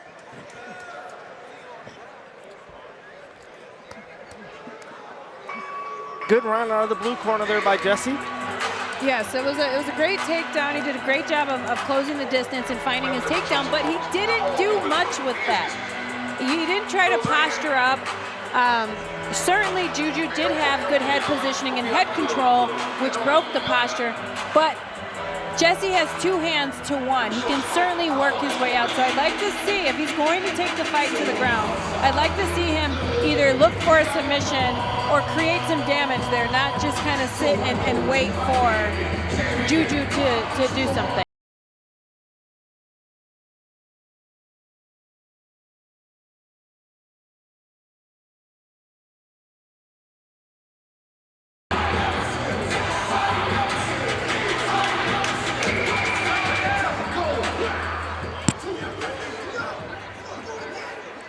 All right, round 2 is about to start here. Bets out of the red. Jesse out of the blue. Jesse looks so focused right now. Laser sharp focus from him. I don't know if you saw that gamemanship. Jesse kind of threw that keep kick at the beginning of round 1. Juju did the same of round number 2. God, he does such a great job of blending his strikes into his takedowns. Ooh! Good takedown there by Jesse. Absolutely. Great job, had double unders and just lifted him up. But again, here we are in this position. Let's see, is he gonna pass the guard? You know, Juju has a good butterfly frame here with his legs. He's got great head control, but Jesse can work through this. And this is the beauty of the sport, is we have to find our ways and find our routes throughout the sport. And he does such a beautiful job of blending his strikes with his takedowns. Let's see him work now in this position here and really create some damage and some points. Action's right in front of us, Pearl. We've seen it now for 30 seconds right in front of us. Not really any damage coming in right now from Jesse. And that, you know, you have to give the credit where it's due. That's Juju doing a good job of controlling the posture here, being very mindful of where he is in this fight. But he too is not really creating any opportunities for submissions here. Jesse's smiling at us. I like it. I like it. He's having a little bit of fun right here. You gotta love that. Juju it looks like he's fishing for some sort of key lock. Kimura, excuse me. Action's literally right in front of us. Jesse might start. Oh, ref breaks him up. I love that call. Oh, just tell him to be in the middle? Yeah, he moved them away. Oh no, he's standing them back up. I love that. That was a great call from the ref.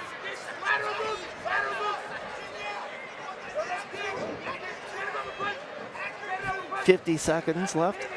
I'm one of those people, Pearl, I'm like a huge Joe Rogan on this. I never like the ref moving in position. It's like, that's your job, is to get up as the opponent.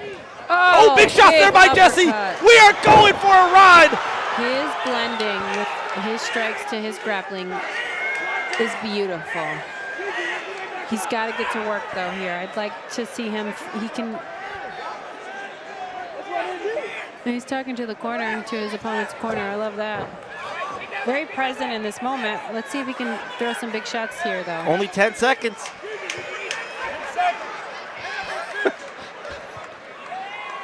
Little short punches here by by Jesse, I'm sorry. Jesse's having a great time in there. Fantastic. All right, 2 rounds down.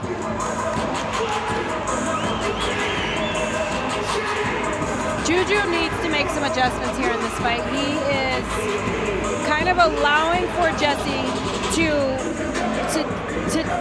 what's the word? He's allowing him to not lead, but determine where this fight is. He's kind of just holding on.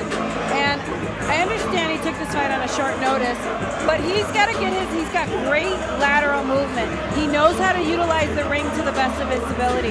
He's got to really put some strikes together and create something. He needs a finish because right now in my book he's down 2 rounds. Right. So create some urgency coming into this 3rd round. Stay on his feet and, nice and replay. really try to look. He's got to look for a knockout or some sort of finish. Yeah, I assume Juju has to do that by standing with strikes. Jesse's been very, very game on the ground. Jesse has a very strong presence in here. You look at his stance, he's got a big wide stance, his eyes are wide open. That can be discouraging to anybody, the presence that he has in here. And these are the unspoken fights that no one really understands unless you're in a fight. Great work there by Jesse. Another body lock takedown, fantastic job. Are elbows allowed, David? Not on this one. Okay. No. Not an amateur in Florida, I'm not sure. In the co-main event for the middleweight championship, Jeff Seton and Jay Mitchell will be able to throw elbows. Oh, okay. Is it dependent on the fight? Yes. Or? Yeah, Okay. they both have to agree.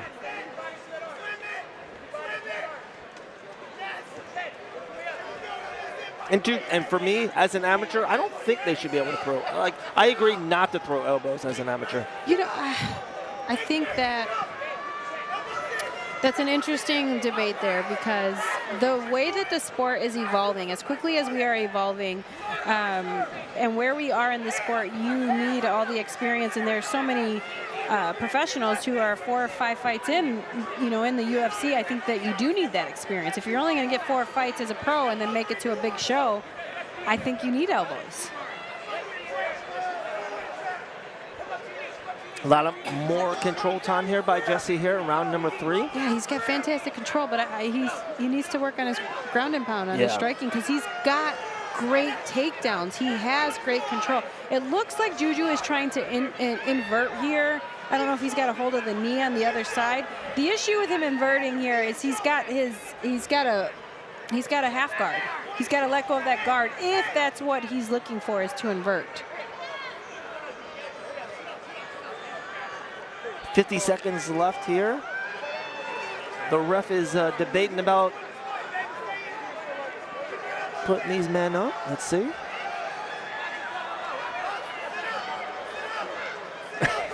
He's really smiling for the camera. Oh, yeah, he's posing, but he should be striking. He should be trying to finish this fight. Yeah. And that's his mistake in this fight. So it looks like Juju is working for a buggy choke, but he needs his other leg to complete this buggy choke here. It looks tight, though. It's certainly tight. You can see it on Jesse's face. I think that Jesse has done a great job in so many areas, but one area is he's very focused on sportsmanship here instead of finishing this fight. And he had several opportunities to find a finish and find a way out of this fight. But hats off to Juju for creating these very difficult situations for Jesse to overcome and work through.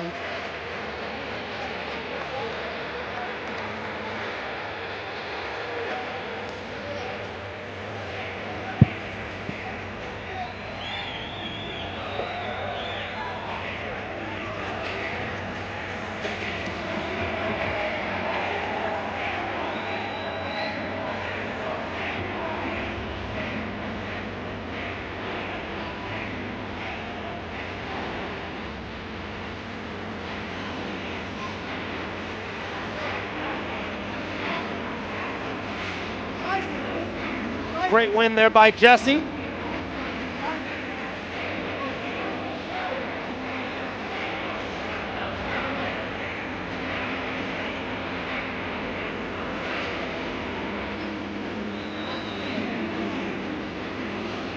A dominating performance.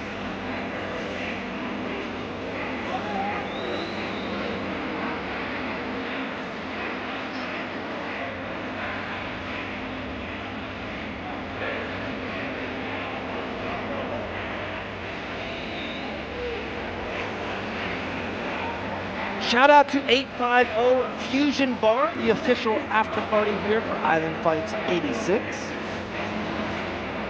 We got Christopher James coming in to read our official results.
Ladies and gentlemen, after 3 rounds of action, we go to our judges' scorecards for a decision. The scores are as follows: 30-27, 29-28, and 30-27. For your winner, by unanimous decision, from the blue corner, Jesse Gallegos. Also, how about a big shout out to Juju Betts? Glad you're okay, brother.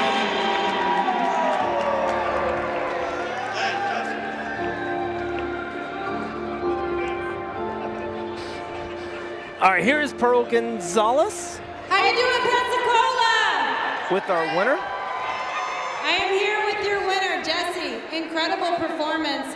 You were on the ground a lot. Was that the goal tonight? Was that the game plan? It wasn't my goal, it wasn't my game plan, but it just happened. I wanted first round finish, second round finish to finish, but I didn't get it, but I came with the win, that's all that matters.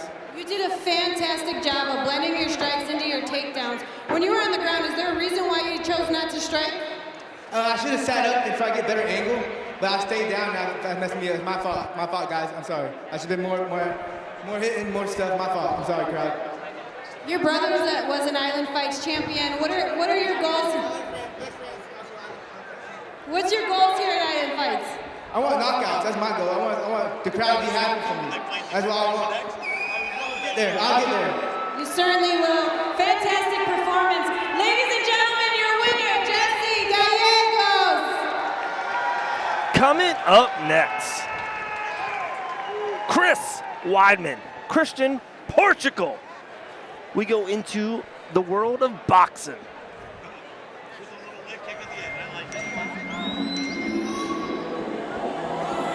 Don't forget to join us tonight at 850 Fusion and Bar for the official Island Fights 86 after party. That's right, 850 Fusion and Bar. We're coming for you for the after party, baby. Be ready.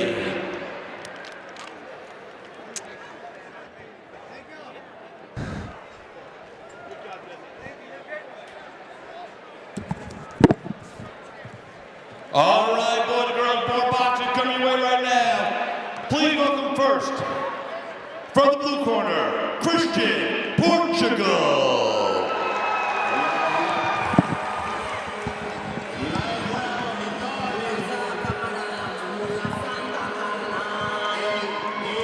Christian, Portugal. What an interesting individual this is, Dave.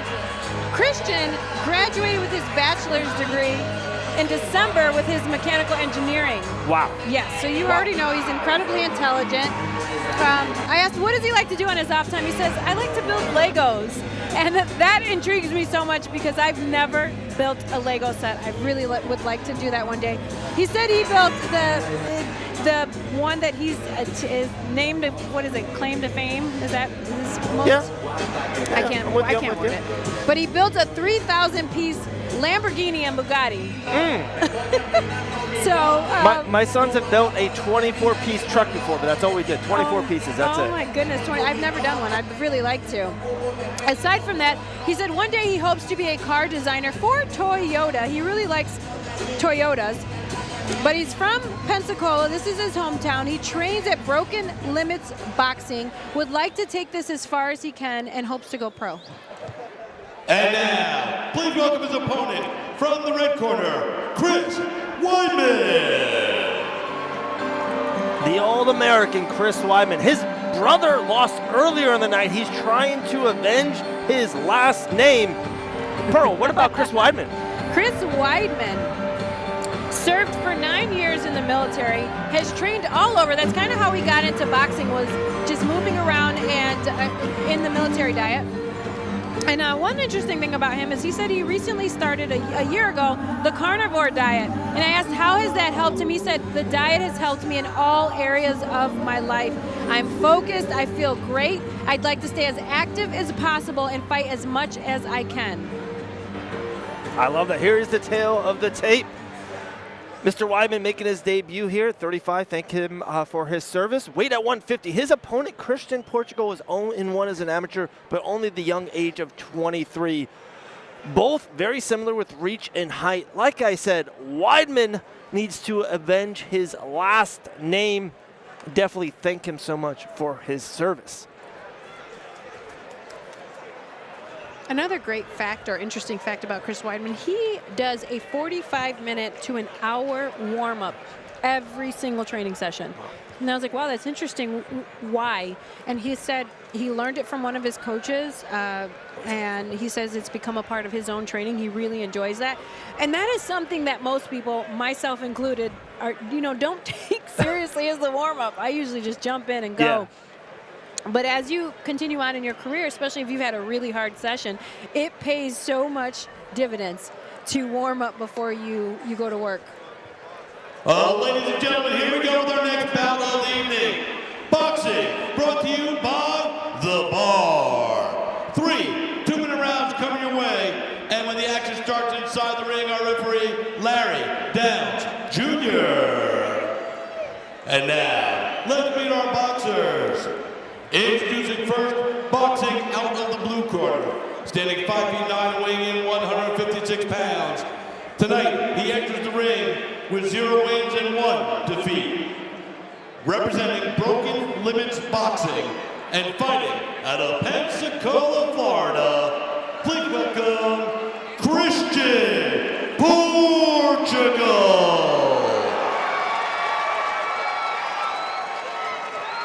His opponent, boxing out of the red corner, standing 5 feet 8 and weighing in 150 pounds.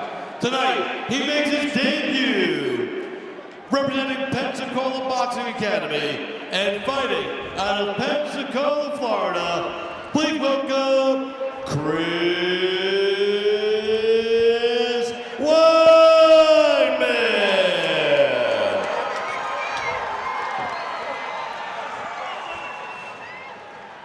All right, this night is starting to heat up.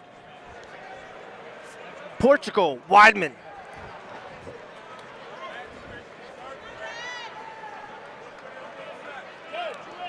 Very intrigued because Weidman's brother seemed like he was a very aggressive fighter. Let's see how Chris Weidman boxes. So I spoke with the matchmaker. The matchmaker told me that Christian is actually a very aggressive and exciting fighter. He had fight of the night on his last fight here at Island Fights. He did. And he did lose that. It was a very close fight. So he said, just keep your eyes open for this one, Pearl. But Weidman's coming out with a beautiful jab to start this fight out.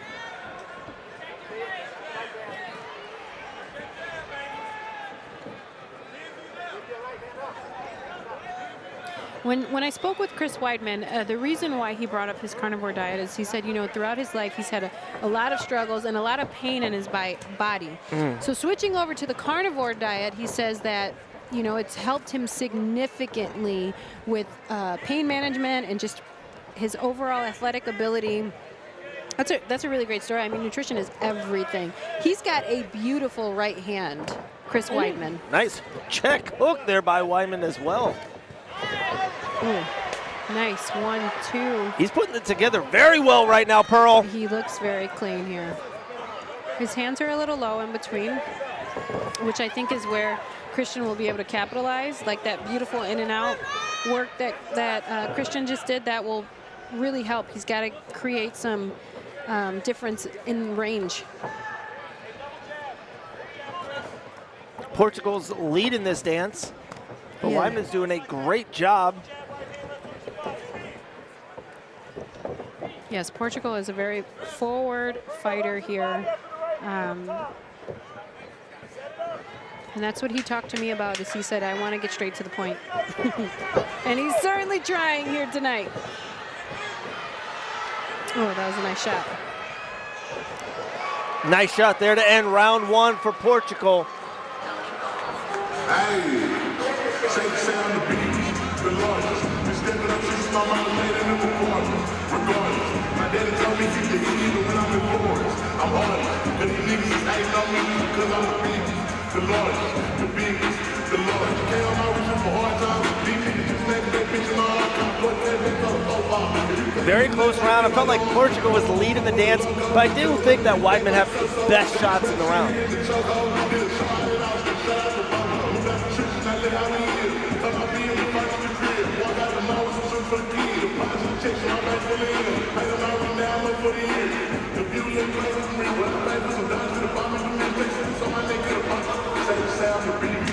Regardless, it's dead, but I just my mind and get in the corner. Regardless.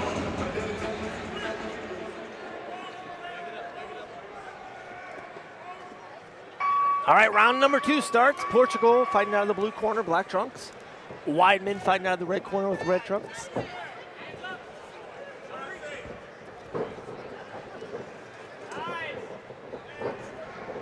Christian already doing a better job of manipulating his ranges here, and he needs that because Weidman seems to have the longer reach, and he has very nice, clean, straight punches right down the middle. But he does lead with his chin up.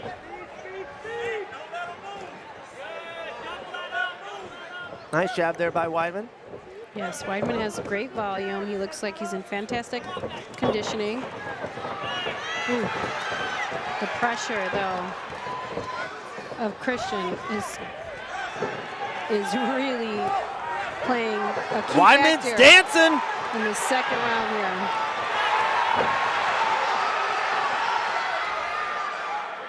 That was a very smart decision by Weidman to stop the forward momentum and pressure of Christian. Sometimes you just have to grab and allow for the referee to reset.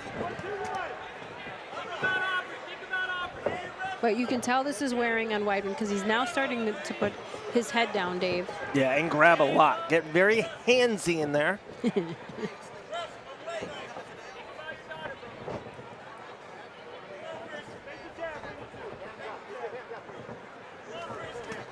Oh, that was nice shots there by Portugal. Beautiful combination there from Christian. He's also, changing up his. Oh, that was a big shot. That right overhand right. But he's doing a good job of mixing up his speed as well in there. Christian Portugal. Some shots are lighter. Some shots have more power behind them. That's what Weidman needs to get back to, is that jab. He did not have a jab in the second round, and we saw what happens when you lose your jab. Christian came forward and had his way and controlled the range. Yeah, Portugal kept on, he's leaning on him, pushing the pace, and you can tell late in round 2, Weidman is in a world of hurt right now. He was certainly having a really hard time with that pressure in that second round. He did a great job in the first, fantastic job of controlling and leading the dance.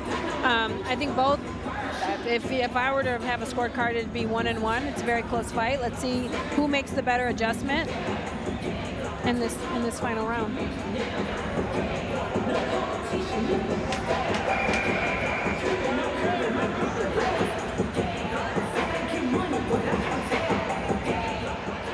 All right, the final round. Portugal out of the blue, Weidman out of the red. Portugal right on him.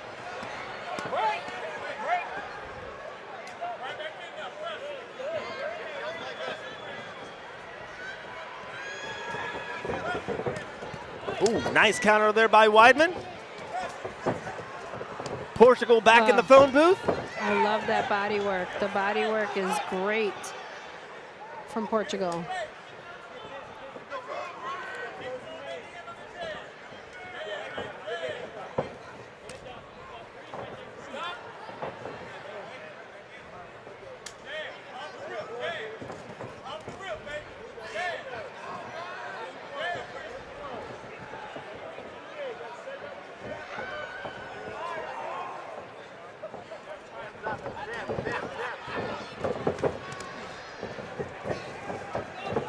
Portugal still on his bike, pushing Weidman to the corner.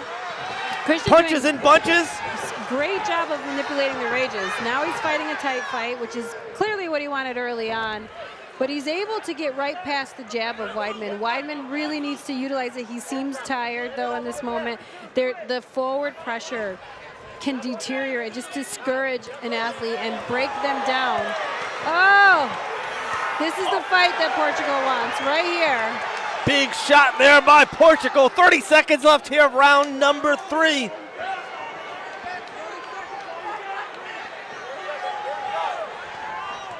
Great adjustments by Christian Portugal, because that first round he was having a very difficult time. Oh, Wow.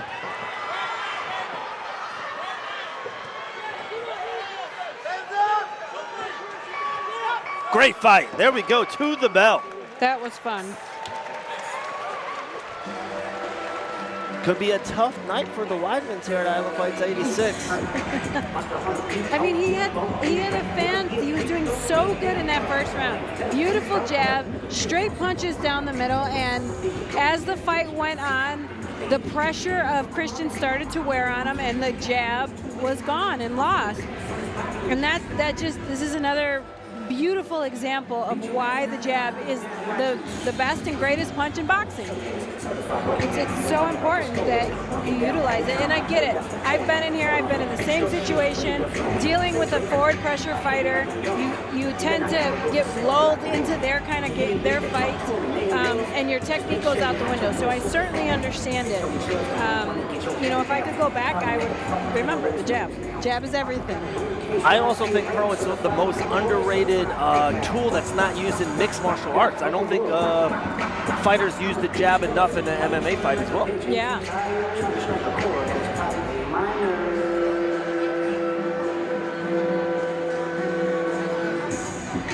They not like us. They not like us. They not like us. They not like us. They not like us. They not like us.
Ladies and gentlemen, after 3 rounds of action, we go to our judges' scorecards for a decision. All 3 judges score the bout identically, 29-28. For your winner, by unanimous decision, from the blue corner, Christian Portugal.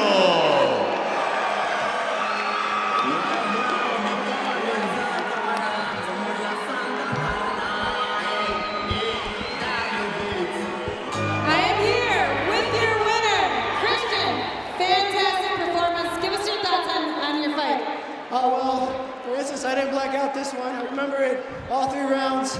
You know, it was something special. My coach told me to come in, attack his body, and attack his head as much as I could. You know, it was my first time fighting someone shorter than me, and I gave it my all, and I did my best. You did a great job of adjusting from that first to second round. Your forward pressure was very difficult to deal with tonight. Was that the game plan coming in, was to keep the constant pressure? Yeah, that was the game plan, keep the pressure coming. Of course, you know, he kind of danced around me for a little bit, so that was kind of hard to adjust to. But when I saw him slow down, I just went and attacked it. And, you know, I saw the opportunities for it. Great way to capitalize on those opportunities. You have a ton of people here. What would you like to say to your fans? Well, first of all, I want to thank my family wherever you're at. Thanks for coming out and watching me. I love you. You know, and all to my friends that came down to visit, thanks for the support. And I did this for y'all, and I did it for me. Ladies and gentlemen, your winner, Christian Portugal. Coming up next. Where's that Christian Portugal posse at? That's what I'm talking about. Holla for your boy. Jonathan Garda versus Colin Goodman in an MMA fight. Also, real quick,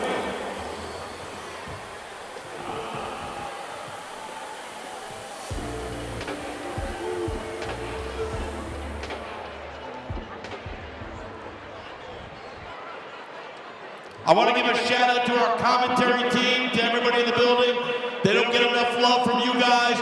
David Van Auken from Fight Bananas, and certified badass, Miss Pearl Gonzalez. Man, they cheered heavy for Pearl. Heavy for Pearl. I got nothing. It's all right. All right, here comes Chris. Let's keep the party moving along. More MMA coming your way right now. Ladies and gentlemen, please welcome from the blue corner, Colin Goodman.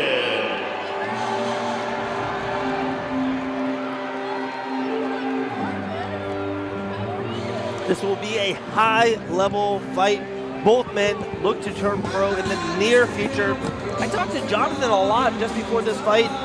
He's hoping for a big knockout, a fun, heavy first-round knockout, and turning pro very soon. Should be a fight of the night contenders.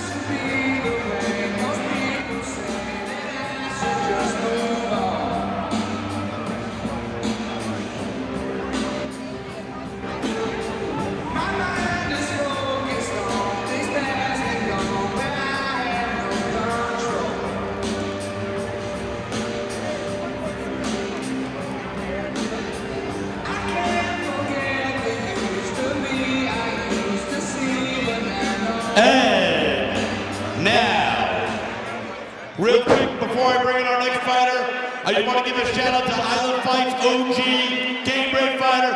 Give it up for my man, Dylan Kleckler.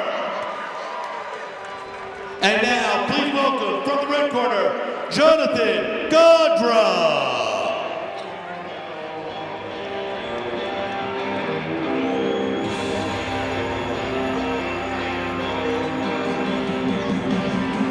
Jonathan Gadra trains and lives in Mobile, Alabama. I said he originally got here from his family. They lived here and the weather's beautiful. He likes to consider himself self-proclaimed freestyle fighter, likes to strike, but also has great grappling ability. He actually qualified, listen to this, Dave, he qualified for state in Pennsylvania and wrestled for 6 years. That speaks volumes to his grappling. Wow. Loves to play the guitar on his downtime and really hopes to go pro and become a champion one day. Great corner with him right there. Blake Anthony, high-level professional fighter. Brock Weaver, Mr. Dana White Contender Series. Fought in the UFC, fought in the PFL. Here comes the tail of the tape. Colin Goodman, 1-1, age 20. 140-69. But guys, Jonathan Garter making his debut at 34, says he doesn't want to be an amateur for long, wants to turn pro in this calendar year. Guys, Garter Goodman is next.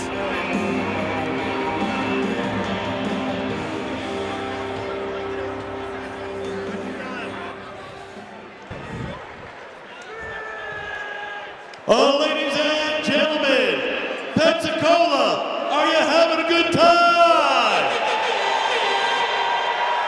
Also want to shout out everybody watching at home live on the official Island Fights YouTube page. Thanks for tuning in. And now, let's introduce our fighters. This bout being brought to you by Cage Beaver Professional Treat Care. Set for three-minute rounds of MMA. When the action starts inside the ring, our referee, Mr. Frank Pierre. And now, let's meet our fighters. Introducing first, fighting out of the blue corner, standing 5 feet 8 and weighing in 140 pounds. Tonight, he enters the ring with a record of 1 win, 1 defeat. Representing Remedy BJJ and fighting out of Milton, Florida, please welcome Colin Goodman. Great crowd reaction there for Goodman. And his opponent, fighting out of the red corner, standing 5 feet 9 and weighing in 145 pounds. Tonight, he comes to the ring with a record of 3 wins and 5 defeats.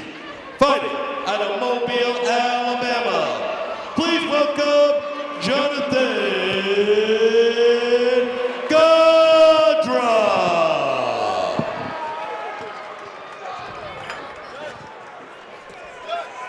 All right, guys, do not blink.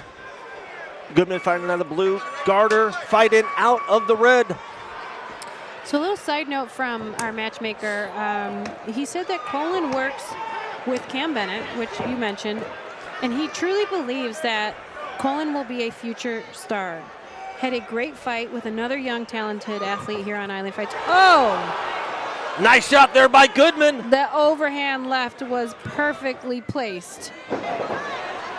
Good catch of the leg, though, by Gardner. Puts him down. The matchmaker said that Colin wants to fight every week. Beautiful takedown. What a way to finish that. Great drive on that takedown there. But he went, but Jonathan here, Gadra, looks like he has in some sort of one-arm guillotine. Hand in guillotine. He's got Not a sure good if jab. this is tight or not, Pearl. Well, the thing is he doesn't have his legs, so he can't really create the pressure and momentum. But it is tight. I just don't think he can finish it here. Colin has the advantage because he has control over Gadra's hips here.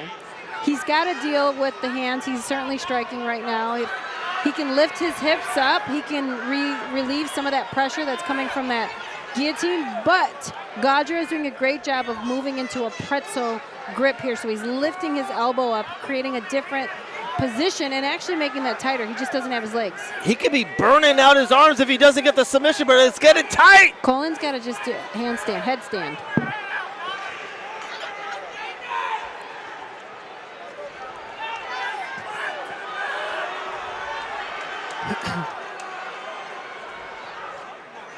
Wow, great position right here.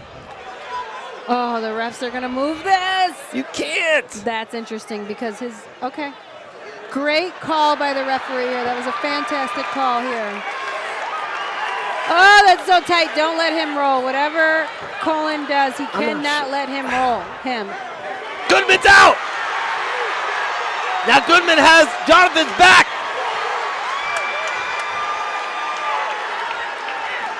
Wow. What a way to stay composed and calm under pressure and then find an advantageous position of his own. Oh! Michael Chandler would be proud of that. Flatten him out. Big shots here by Colin. Colin doing a great job here of flattening him out. That's a painful position here, landing some big strikes.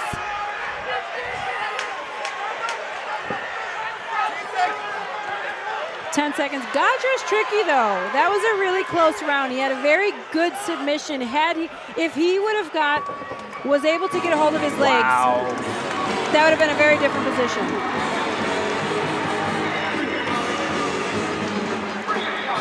Wow, great round one. The Pensacola Bay Center is alive. Yes, and so the matchmaker was saying just how hungry Colin is. He wants to fight every weekend if he can. He just wants to be active. He wants to go. This is his time, and he's taking full advantage of it. He has his hands full tonight, though. DVA.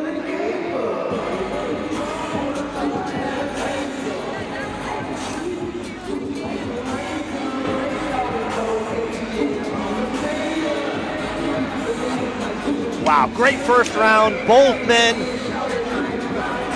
eerie close of finishing the fights in two different ways. Very exciting to see what happens out of this round. Gadra did a good job, though, of staying calm and composed. He's in a very painful position at the end of that round there, but he stood composed. You know, I asked if he had any advice for the younger generation, and that was a gorgeous left hand straight down the pipe. Oh. He almost fights in slow motion, like very composed, very in control. When he goes down the pipe, there it is, so much success. He's got to keep that going right down the middle there, right through, splitting Colin's guard. Brock Weaver will be proud of that straight left. But Colin doing a good job. He's not rushing the fight here. He's staying calm, staying at range, finding his own jab. I mean, very talented, both of these athletes. Jonathan told me earlier tonight, Pearl, that if he doesn't stop Goodman in one, he thinks he will get him in the third. Oh my gosh, that was a vicious head kick, Dave. Oh, great job surviving, though. He's hurt. He's got to get his hands up and be careful because Colin's all over him. Goodman's trying to end this night. Woo! Colin's coming. Jonathan looks like he's hurt, Pearl. He is. That head kick rocked him. Colin looking to finish it here. Is it going to be over? Ref is warning him. Oh my goodness, vicious ground and pound, it's over. It is over. Johnny with the hurt arm slash hand. Finish.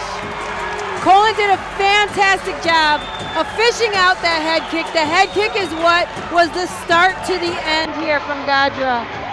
He's holding his hand. I don't know if he broke his wrist, but that kick certainly rocked him. Wow, what a fight. What a fight. What a way. Colin stood so composed. He got hit with 3 or 4 big left hands, stood composed, and found his own opening.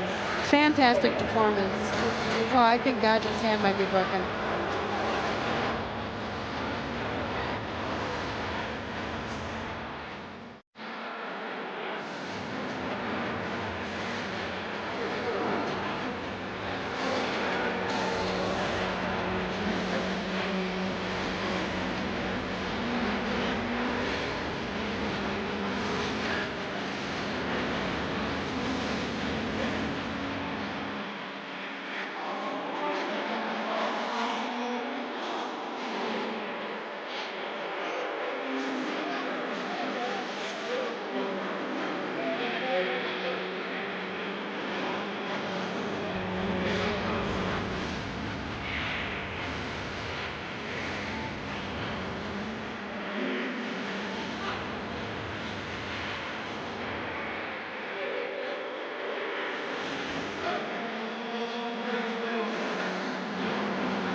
Ladies and gentlemen, our referee, Frank Pierre, steps in at 1 minute and 37 seconds of round number 2. Declaring your winner by TKO, Colin Goodman.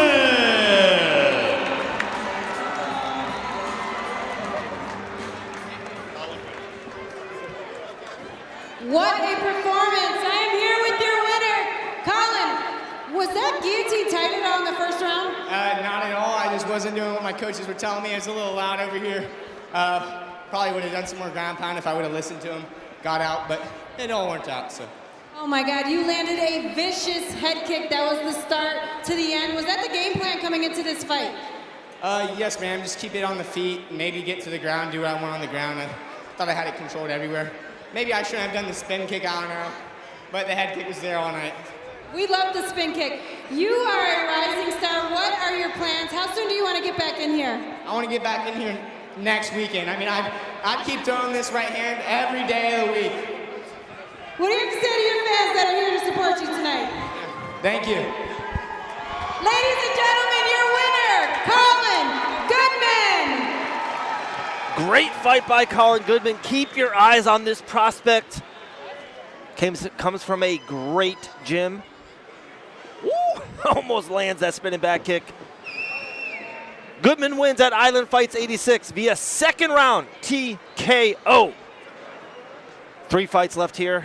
Island Fights 86. And coming up next, we go into the world of kickboxing.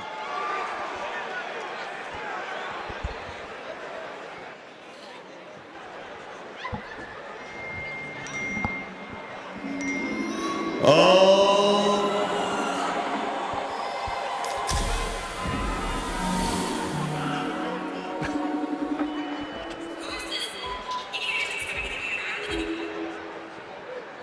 Make sure you check out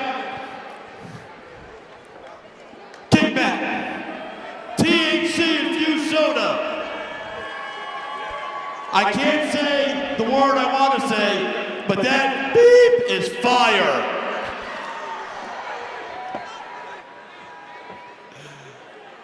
Who's ready for another fight? Give me a hell yeah!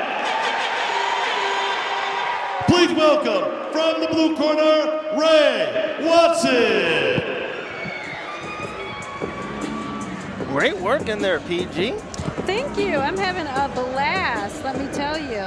All right, we got 3 fights left here in the kickboxing. We got Roy Watson versus Dean. I'm not going to try his last name, Gonzalez, okay? I can try it. Liquiardopoulos. Absolutely stunning. Liquiardopoulos. I'm going to call him Dean. Is this Jeremiah? No, I'm sorry. This is Roy Watson coming out right now. I do. Roy Watson. So Roy, listen to this, Dave. He took this fight last night at weigh-ins, and I was like, what? How did that work out? Roy is currently 3-0 in boxing. He's 2-0-1 in boxing. He's currently the Eminence featherweight champion who just fought in January. He wanted to fight. He was looking for an opportunity. He wants to stay active. We didn't have anything for him for this show, but his teammates are fighting on this fight. So he showed up last night at weight, did the registrations, had no idea he was fighting, but was certainly prepared. And so here we are. We've got our fight tonight. Roy Watson, a very talented young individual. Love that story. Tell all the kids out there, be prepared. Stay ready. Stay ready. And now, please welcome his opponent from the red corner, Dean Liquiardopoulos.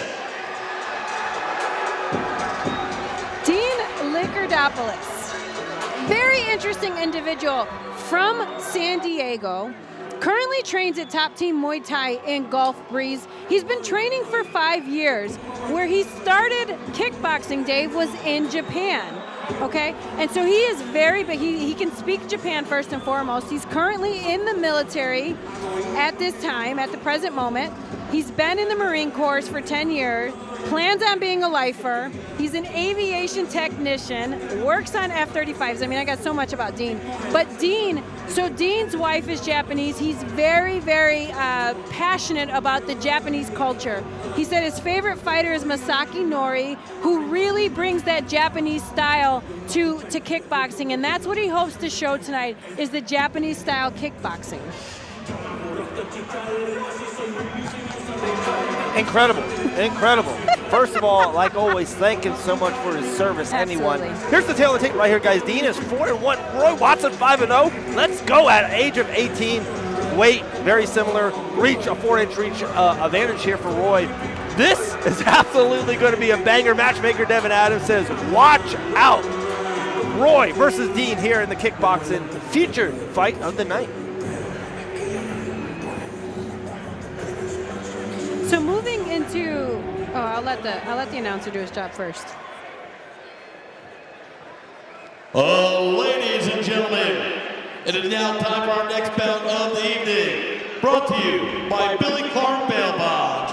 This one is set for 3-minute rounds of kickboxing. And when the action starts inside the ring, our referee, Mr. Frank Pierre.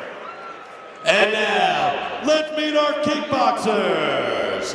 Introducing first, working out of the blue corner, standing 5'9", weighing in 160 pounds. Tonight, he comes to the ring with a perfect record, 5 wins, 0 defeats. Representing New Rising MMA and fighting out of Orange Beach, Alabama, please welcome Roy Watson. His opponent, working out of the red corner, standing 5'11", weighing in 153.8 pounds. Tonight, he comes to the ring with a record of 4 wins and 1 defeat. Representing top tier Muay Thai and fighting out of Pensacola, Florida, please welcome Dean Liquiardopoulos.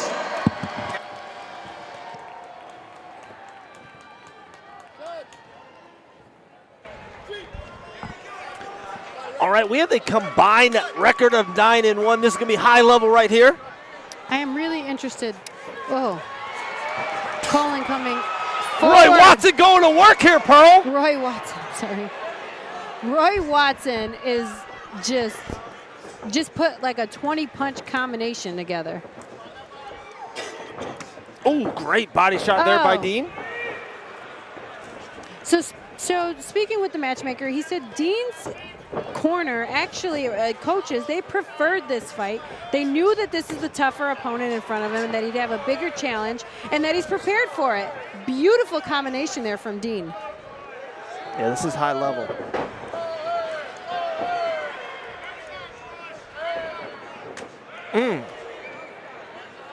Great body shot there by Dean.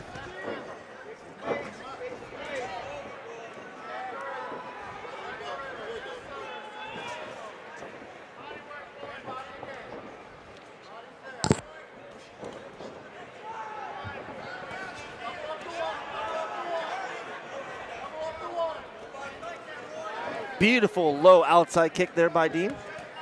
Good. Nice little. Great good. combination there by Roy. Yeah, Roy had a beautiful little inside leg kick. He needs to go back to that because that's hard. That's hard to deal with for anyone, and it's clean from him. He's got a nice. You see, he doesn't use a lot of body mechanics to throw that. It's very elusive. Is elusive the word I'm looking for, Dave? Yeah, I think you're spot on there. Spot on. Nice body kick there from Dean. Man, both guys never stop. I love it. The pace is amazing. Nice knees. Oh, the uppercut. Oh, great knee there by Watson. Watson's got a lot of power for sure. But Dean is sharp. He's sharp, he's rangy, and he's landing great I mean, they both are landing great combinations. Oh! Great head kick there by Dean. Nice knees. See, that's a great way to deal with knees. If you can't block them and you can't get fish for inside positioning, you just got to try to sweep the standing leg out. That was a great job by Dean here to try to counter the strikes, the knees, excuse me. He's got a really nice, oh, that was a good shot. That was a nice right hand, followed by an uppercut. 5 seconds. What Dean has done a great job of doing is shutting down the volume. Wow, great round one.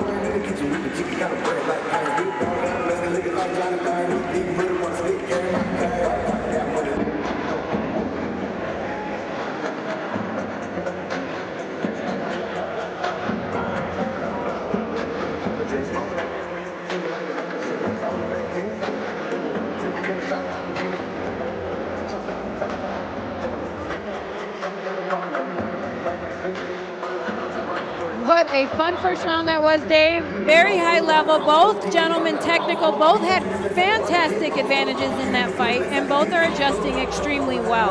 I love this fight. This is like a game of chess here.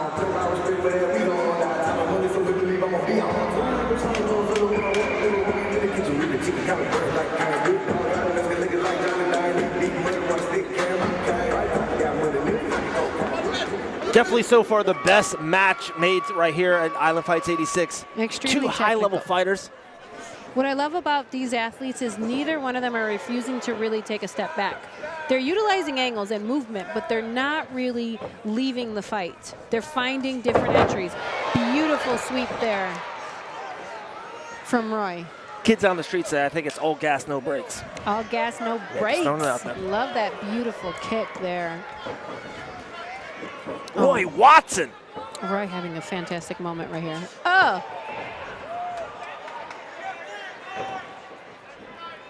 But Dean's right back in his face, takes the center of the ring. His mechanics are so fluid. Dean has beautiful fluidity in his strikes. Watch the way his body moves as he takes steps.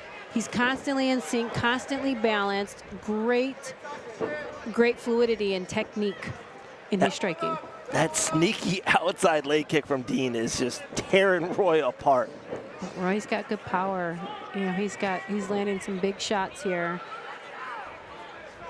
Certainly having a moment in the beginning of the second. The knees.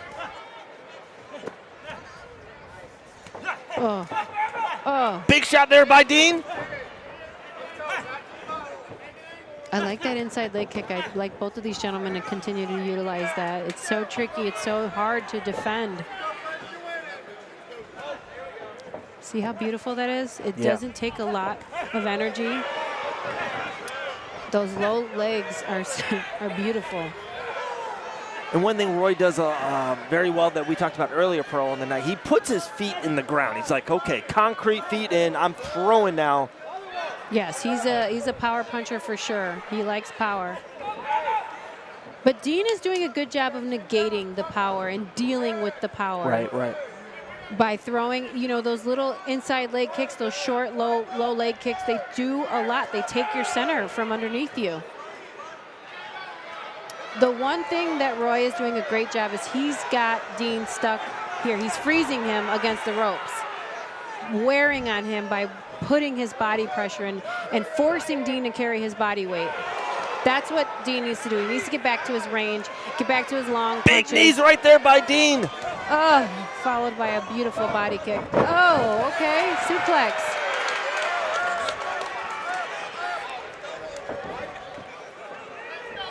What a fun fight. We are so blessed right now, Dave. 15 seconds left here, round number 2. Another knee by Watson, back from Dean. Oh my goodness. The knees of Roy have been so big. They're such an important factor in this fight because he's certainly wearing on Dean with all that body work. Wow, great round 2. Happy I'm talking here, don't have to judge this fight. How impressive is it, Dave, that Roy took this fight last night? You can tell this man is in shape, he's hungry, he's here, he's not just here to get a paycheck, he's certainly in here to test himself. He's working through some really difficult situations here and continuously coming forward. It's incredible. And to me, this is a great experience here by Roy. You never know when you become a professional. You never know on short notice fights. For him to take this fight on a day notice is like, okay, if he can conquer this, he can conquer anything at the next level. And this is what the boss loves. This is what our matchmaker loves, is athletes that just want to fight. They stay in shape, they stay ready, and will take any opportunity. All right, round 3. Oh. Nice right hand. Big shots by both men. Oh my goodness. Yes, Dean is doing so good at range when he's got the cleaner long shots. Beautiful sweep.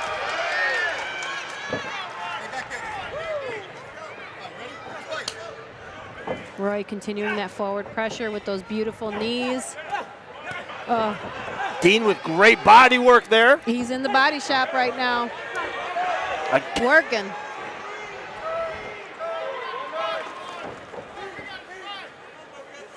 I love the low leg attacks, though. They are so huge and so different than boxing. I mean, they play such a huge factor in these fights, especially when the levels are so close. Woo! Nice flying knee there.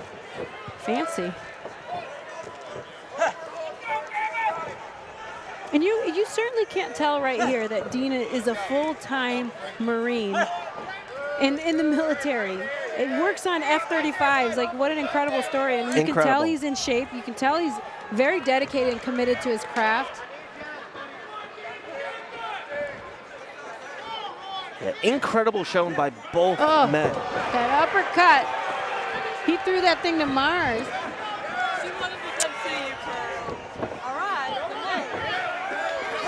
We got a little visitor. Hazel came to give me a big hug. Oh, those knees. Back and forth. Gosh, I love it. What Dean is doing a great job is he's working around the body without creating any space. He's moving in these tight spaces and creating angles and openings for himself to land these tricky shots.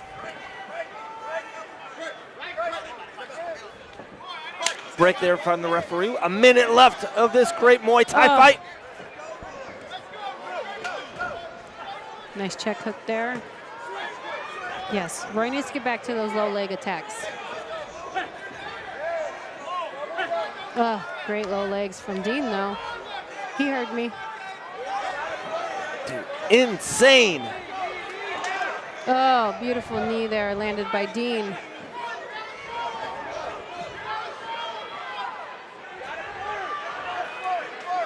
You know, you got to give a hats off to Dean, too, for taking a new opponent on one day's notice as well. That shows the confidence in his own abilities and his skills as well. Right, absolutely.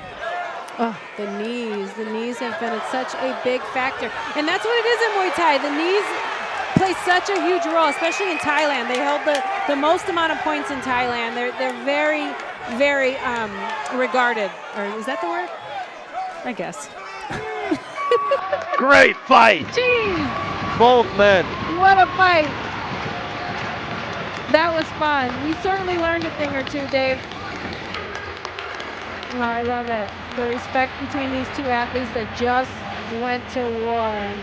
This is what fighting is all about. Last-minute opponents, hard-fought fights, war, and then you show respect. It's exactly what the sport's all about.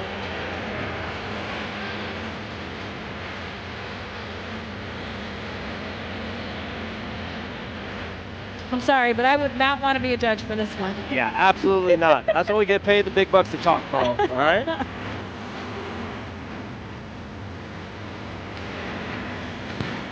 Two fights left here.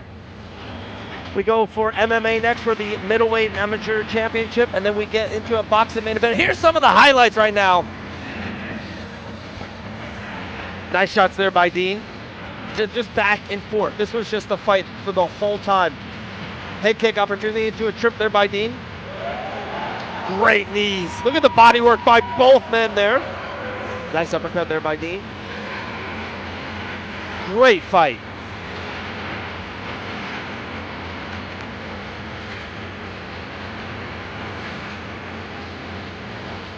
Great fight. Only one can win on the judges' scorecards. Let's give it up to our ring announcer, Christopher James, with our official results.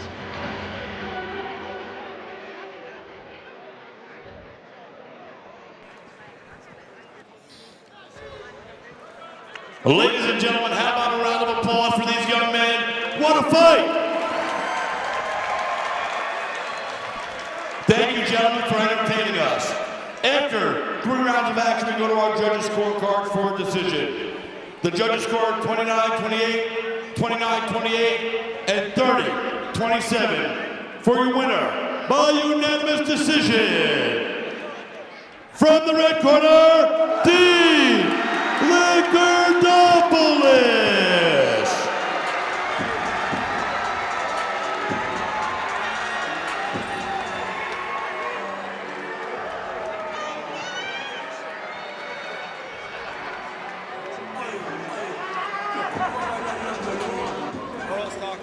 Ladies and gentlemen, I'm here with your winner, Dean. What an incredible fight. That was non-stop action. Give us your thoughts on your fight. I'm tired. Was there anything that surprised you? You took your opponent on one night's notice. He came in, he was strong, he had constant pressure. Was there anything that surprised you tonight? Yeah, it was that constant pressure. I am kind of used to it with coming from Japan and all that. They do fight similar ways, but I didn't expect him to have as much power as he did. And I was getting tired, and I don't like that. How were the knees? He threw a lot of knees that seemed to impact you. Did they affect you at all? Yeah, he got me with a couple on my liver. If he would have got me with another one, probably got me out of there. Well, you certainly had fantastic techniques tonight. Came in all different angles. What would you like to say to the fans? Thank you, everyone coming out. My co-workers, thank you for coming and supporting me. My teammates, top tier, thank you for coming. My wife, I'm gonna say something in Japanese for my wife. Yoko-san, いつも応援してくれてありがとうございます。 Ladies and gentlemen, your winner, Dean Lickardopoulos. Pro Gonzalez absolutely crushed that last name. All right, guys, 2 fights left. Coming up next is the middleweight amateur championship fight. Jay Mitchell versus Jeff Seton.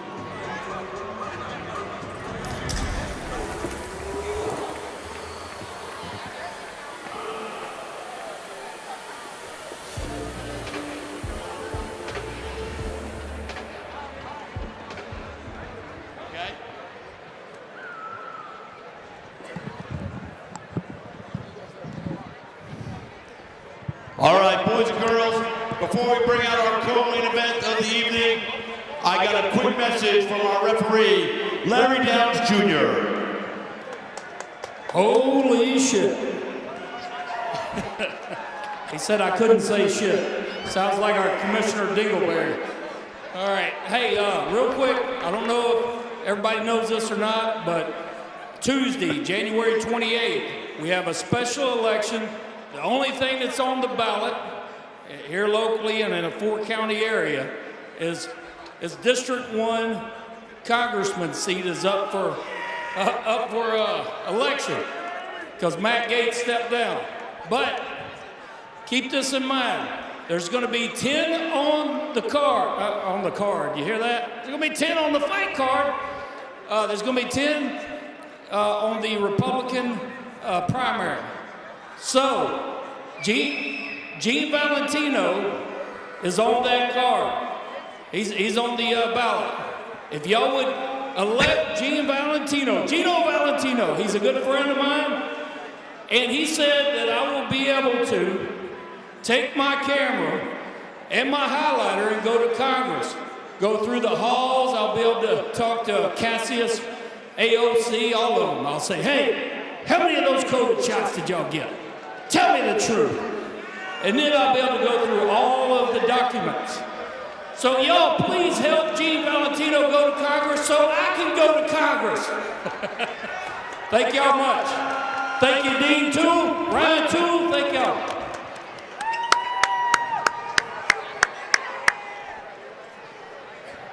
All righty. Pensacola, are you ready for the co-main event of the evening? Well, then let's bring out our fighters. First, from the blue corner, Jeff Seton.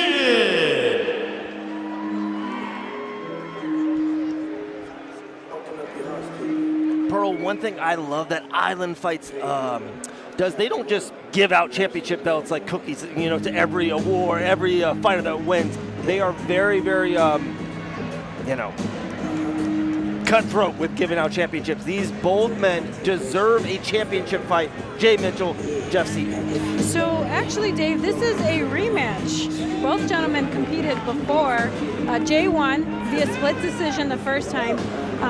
Since then, Jeff has just recently moved over to train with Brock Weaver and has been begging for this rematch ever since.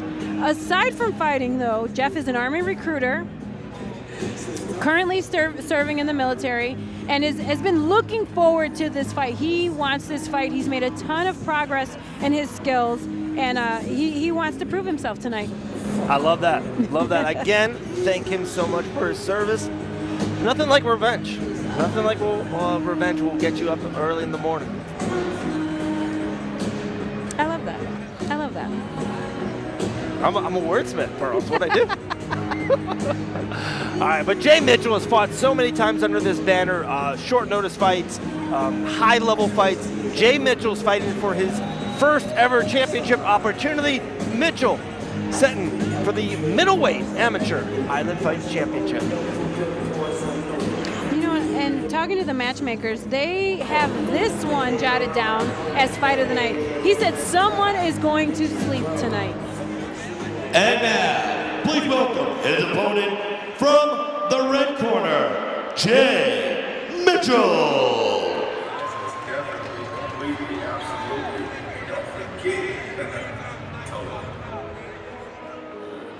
Jay Mitchell is obviously an athlete, a fighter who's looking and seeking to be a professional. But aside from that, Jay is a personal trainer. He runs a boot camp style classes here in Pensacola. Just fought for us for boxing in October and won, and is certainly here to prove himself again. Dave? I'm just gonna let Lil Wayne walk, you know. Just once in a while, you just gotta let it walk. I like this. This is a big fight. Big fight. Potential, fight of the night potential written all over it.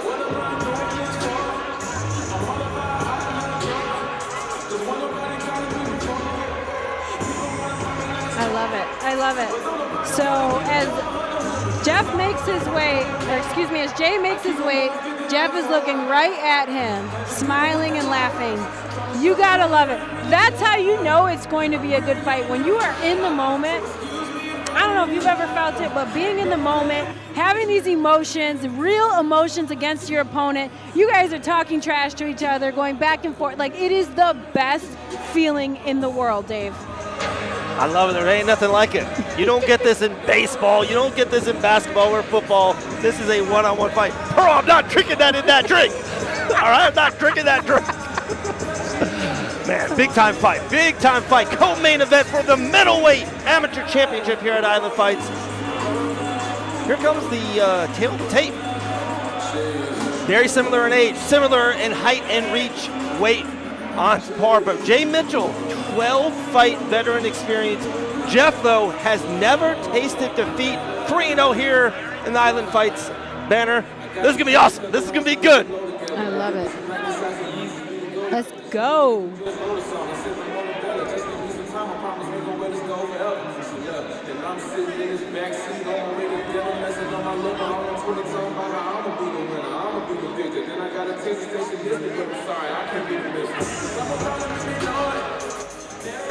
Oh, one fighter wanted shin guards, one fighter didn't want shin guards. What are we, got a little controversy there's a discrepancy. Here? No, they're taking it off.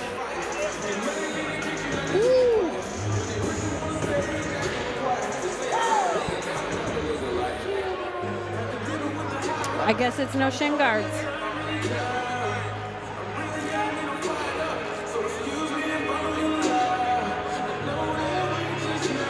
You know, it's interesting. Things happen before a fight.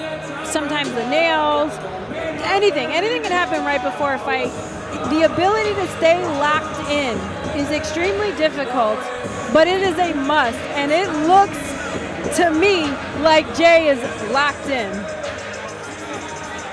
I love it. I love it. Let's go.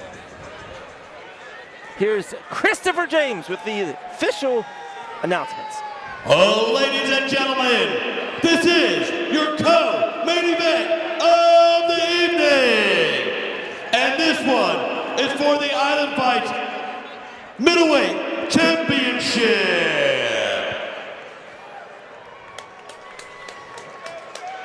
This bout is being brought to you by Greenlight District and Kickback THC infused soda. This one is set for 3 3-minute rounds, and when the action starts inside the ring, our referee, Larry Downs Jr. And now, let's meet our fighters. Introducing first, fighting out of the blue corner, standing 6'1" and weighing in 191 pounds. Tonight, he comes to the ring with a record of 3 wins and 2 defeats.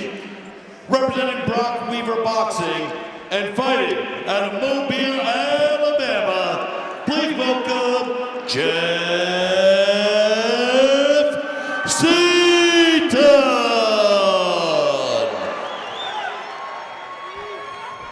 His opponent fighting out of the red corner, standing 6 feet even and weighing in 189.4 pounds.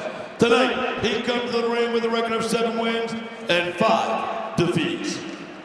Representing Strikeforce MMA and fighting out of Pensacola, Florida, please welcome Jay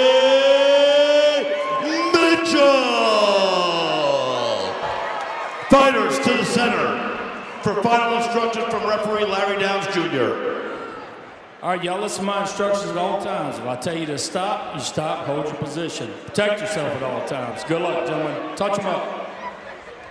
Woo! Pensacola No makes touch some up. No noise! touch up. Let's go. Over under a minute, Pearl. Over under a minute.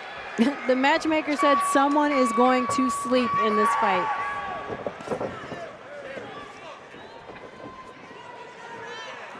Jay Mitchell in the middle of the ring.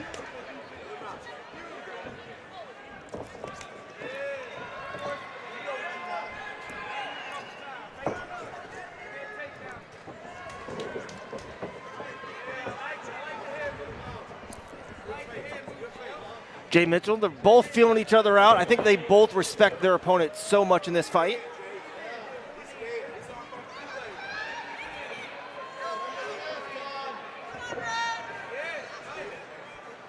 Clean jab here. Nice outside leg kick there by Jeff. But Jay is so calm and collected. Both of them are ready to explode.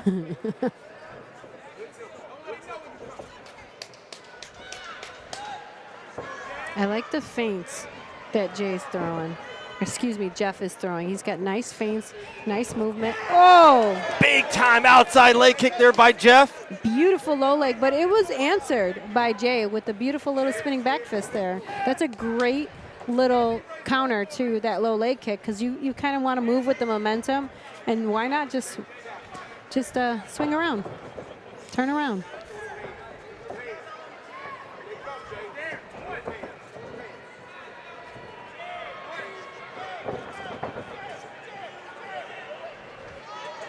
I agree with what you said, Dave.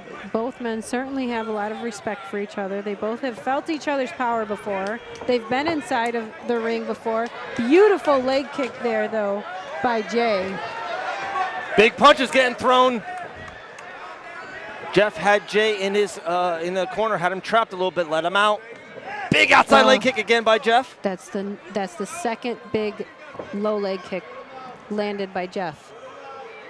You can't take too many of those. Yeah. That takes years away from those legs. It does, and he's got knee pads on. I don't know if there's a knee injury on one of them. If Jeff is aware of that, there's number 3. But Jay did answer. Oh, same time.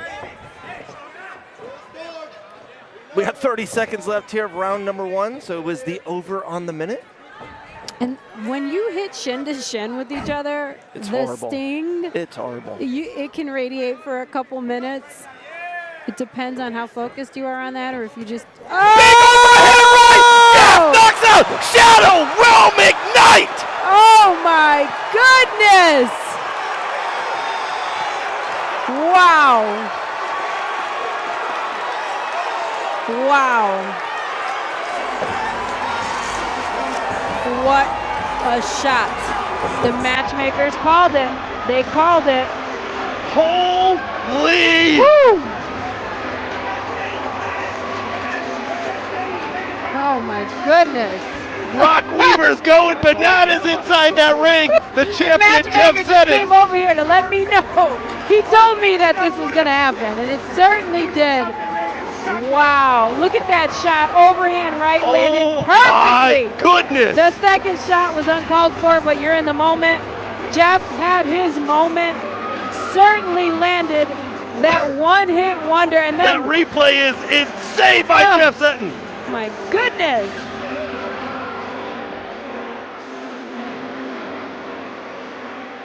Oh my goodness. What a great night so far, but that was worth the admission, the ticket, the hot dog concession stand. We have a new middleweight world champion.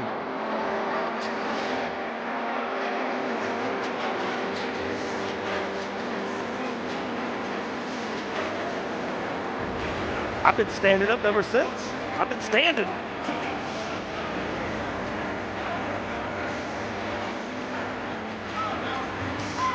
Shadow Realm Ignite.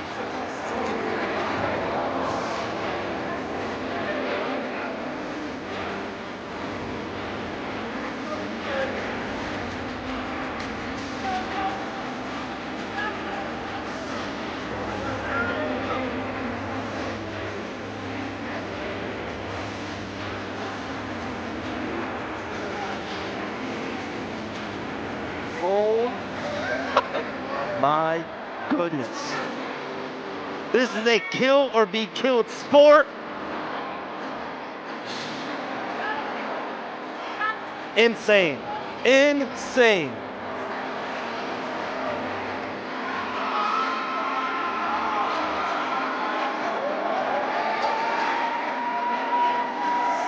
What a moment here at Island Fights 86.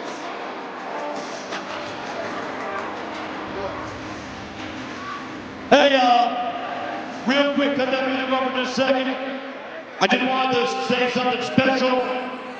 An Island Fights OG in the corner over there, Brock Weaver. He's got some exciting news. I just wanted to share with you. Brock is gonna be a daddy. Congratulations, Brock.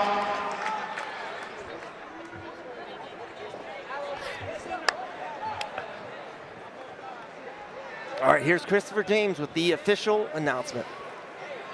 Ladies and gentlemen, our referee, Larry Downs Jr., steps in to call a halt to the bout at 2 minutes and 52 seconds of round number 1. For your winner, by knockout, and the new Island Fights middleweight champion, Jeff Seaton.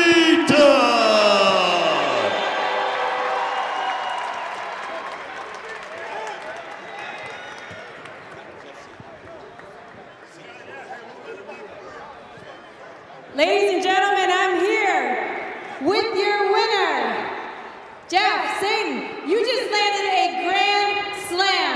How you feeling right now? Feeling absolutely great.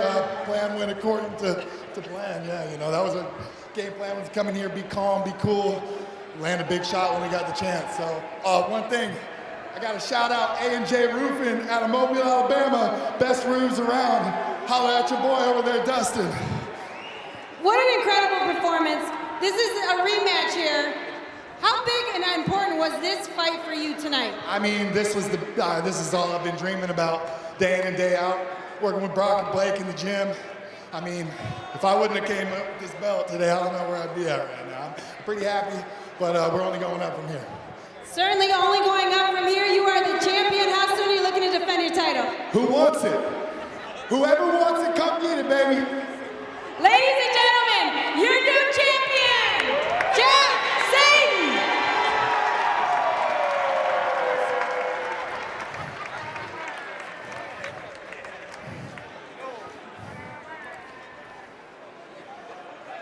Incredible scene here at Island Fights 86. A new champion under the banner. One fight left, guys. Our main event is coming up next. Dylan Cushion, Ty Gilbert. We will end the night in the boxing arena.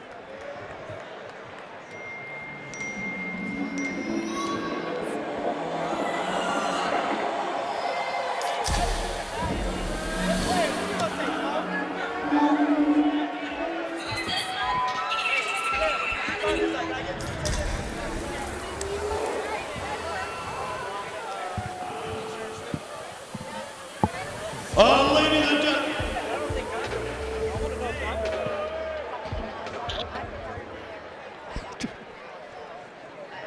Ladies and gentlemen, it is now time for your Island Fights 86 main event.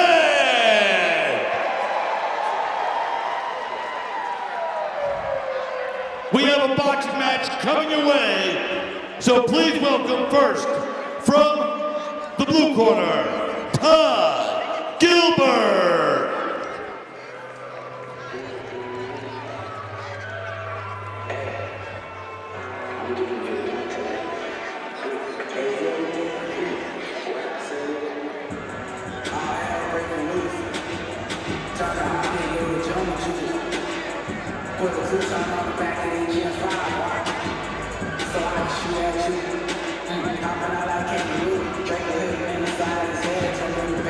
Ty Gilbert walking out right now. He has been begging Island Fights for a tough fight. When this opportunity presented itself, He was all in. Super excited for this opportunity, and just found out recently that he is now the main event. Huge opportunity for Ty here. He is extremely excited, laser focused, and ready to do work. Look at that outfit. Yeah, trying to pull a robbery off here in Island Fights 86. Now this is gonna be a high-level fight. They got into it at weigh-ins, face-to-face. Dylan Cushion was not happy about Ty missing weight a little bit. This is gonna be something. This is gonna be something.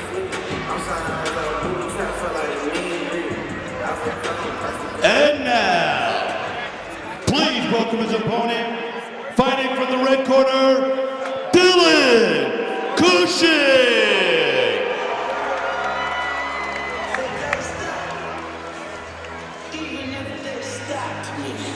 DC, Dylan Cushion, has a big shadow. His older brother, Devin Cushion, one of the biggest prospects in all the boxing, an undefeated prospect, fought on some of the biggest cards of boxing in 2024.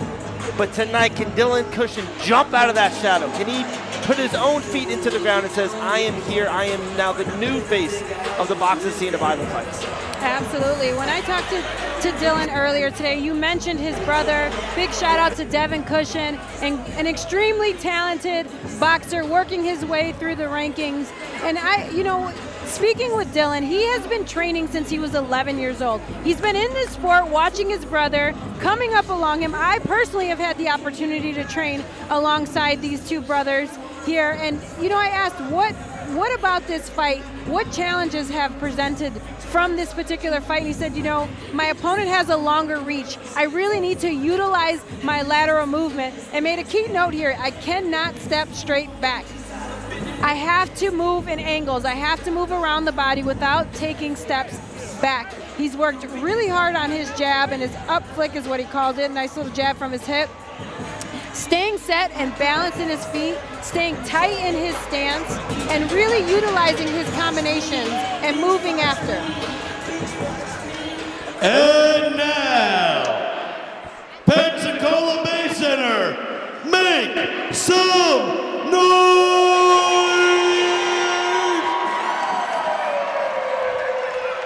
This is our main event, brought to you by McFish's Law. Criminal defense attorneys. Check them out if you need some help. This is it for three-minute round of boxing. And when the action starts inside the ring, our referee, Larry Downs Jr. And now, let's meet our boxers. Introducing first, boxing from the blue corner, standing 5 feet 9 and weighing in 138 pounds. Tonight, he enters the ring with a record of 1 win and no defeats. Representing TNT and fighting out of Ozark, Alabama, please welcome Ty Gilbert.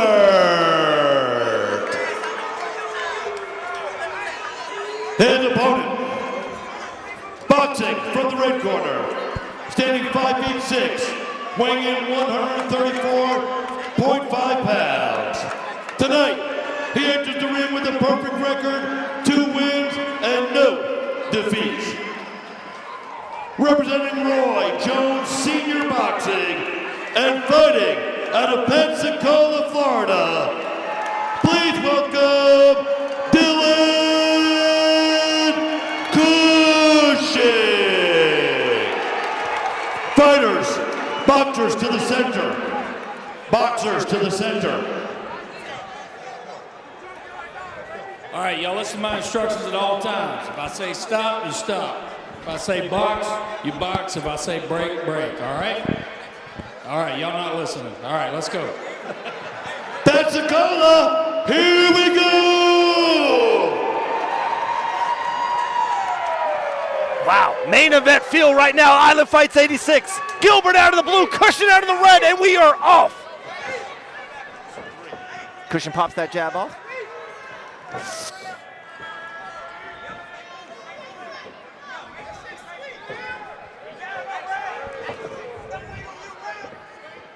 Ty came out immediately, went to the center of the ring, trying to establish his real estate here. Fancy outfit. Ooh, he's got speed and power.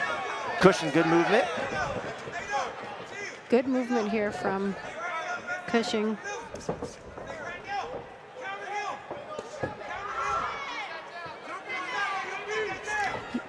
Dylan has a nice long guard to start with. I really like his guard right now. Yeah, beautiful. It's long, it's effective. He can defend himself well. Both men are right now very high on the defensive side. Nothing really kind of coming through. Ooh, nice little combination from Dylan.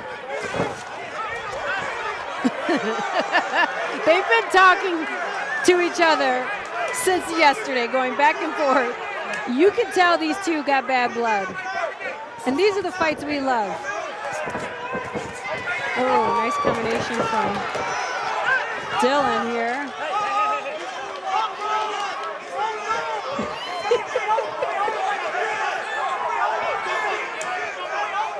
Wow, this is a fight. Not just a boxing match, Pearl. It's a fight, and these are the best ones.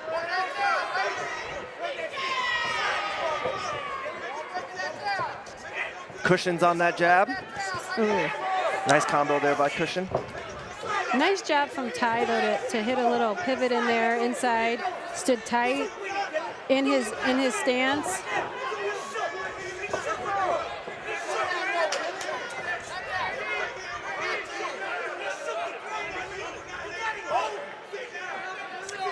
Dylan is a new father, just had his first son on December 1st, Dawson. He said life is totally different now for him. Life is no longer about him. He said sleep is certainly a challenge at this point in his life. But you know, his son is a big motivation for him tonight, Dave. He said that when he looks at his son, when he's tired, when he's overworked, he can't quit on his son. His son depends on him, and so he's got a ton of motivation coming into this fight tonight. Amen to that. Great pace so far here in round number 1. Ooh. Gilbert throwing combos right there. Cushion's defense is phenomenal so far.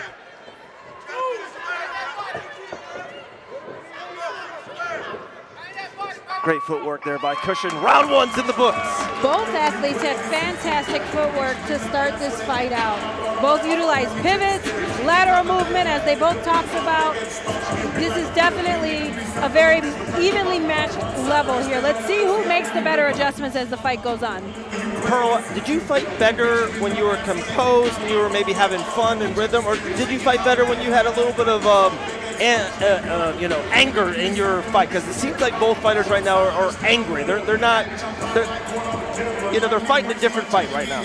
You know, I don't know if it's anger, but it's certainly there's passion behind both of them. They both really want this fight. And for me, my favorite fights of all time were the passionate ones, the ones that I was really involved when we were back and forth. However, I didn't always fight the best when I had that passion in me, when I had that little umph in me to go to work and go to war, right? There were fights that I fought better when I was just locked in and not focused on the emotion. There you go. Round number 2 starts, guys. Look up one of those fights. Pearl Gonzalez, Milwaukee, Wisconsin. One of the greatest boxing matches I've ever seen in my life. Go YouTube it. Oh, beautiful right hand landed from Ty Gilbert. Wow. Okay, a little takedown. Little takedown action.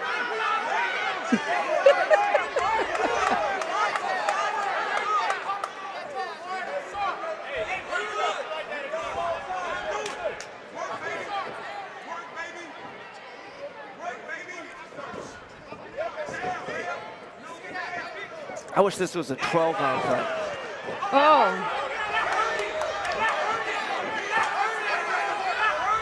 Ty Gilbert has such a beautiful lunging.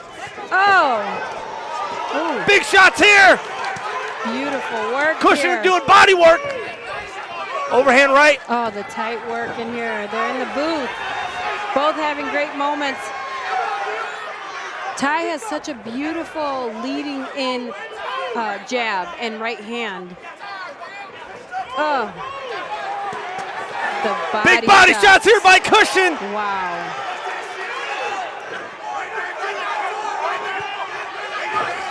Dylan fights so well in the pocket. Oh!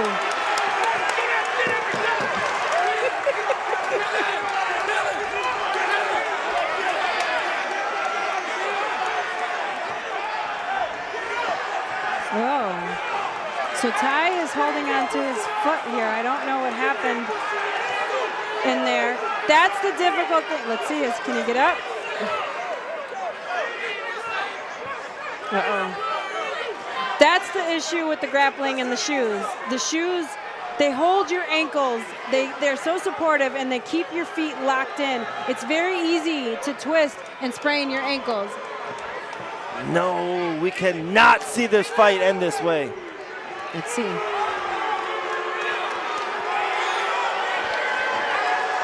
Oh no. I don't know. I don't know, Dave. I don't know if this is going to go. Let's see if he can shake it off. I mean, at this moment when you're hurt, you've got to focus on the fight if you want to fight.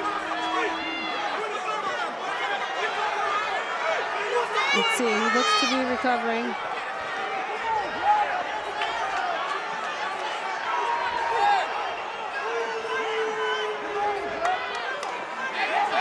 Let's see. Can he get his head back in the game? Can he look past whatever is going on right now with his foot? I mean, your feet are everything in boxing. Your feet are the number one. I think he's calling it.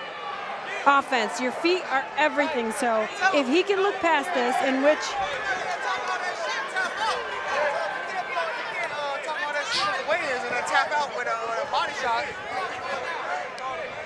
wow. Dylan's composed. The crowd he's is waiting. passionate He's right ready. now. You got to appreciate them giving him some time, though, to recover from that. It was certainly an uncalled for move. All right, here's the replay right here. I mean, his foot didn't stay. It wasn't like his ankle twisted. Yeah, I don't see anything there with the foot on the replay. Maybe he's just not used to being thrown around. Oh, no, they're messing with his shoe. I don't know if they're going to retie it, what they're doing.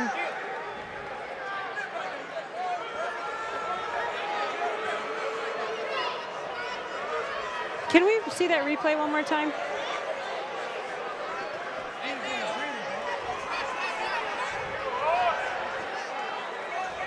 Here's the we replay go. Thank one more you, time, Thomas. Pearl. I appreciate you. Great job by the guys in the Yeah, truck. absolutely. Oh, so his shoe is untied there already, but I didn't see any twisting of the ankle.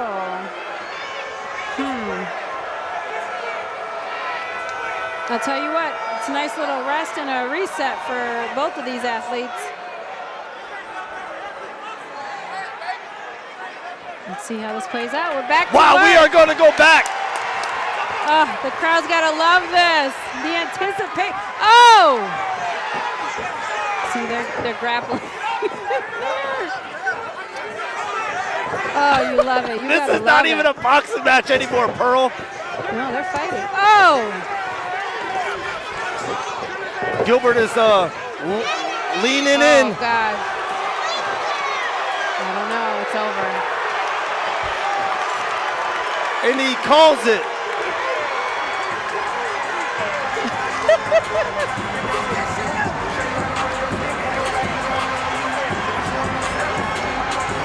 Wow. What a fight. Oh, crap. There's a... Uh-oh. There's a fight happening in the crowd now. Oh, they just attacked Cushion from behind. Oh, goodness. Crowd going to They work. just attacked Cushion from behind. Devin Adams got him to the ground. This is a melee in here on Island Fights 86. Wow. Holy shit. Oh, my goodness. They're going to work.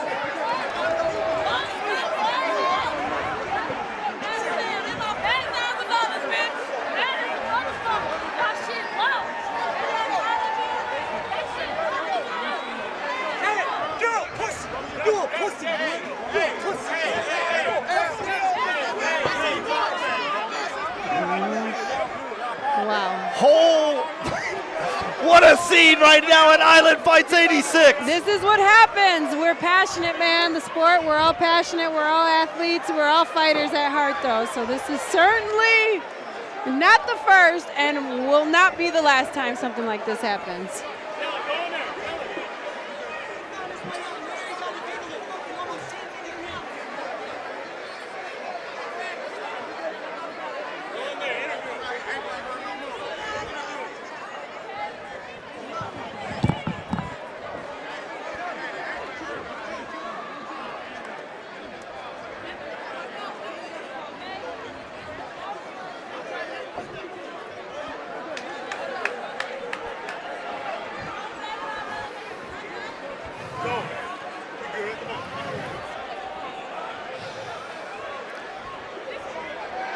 Ladies and gentlemen, our referee, Larry Down, steps in, called a halt to the bout at 1:59 of round number 2. For your winner, by TKO, Dylan Cushing.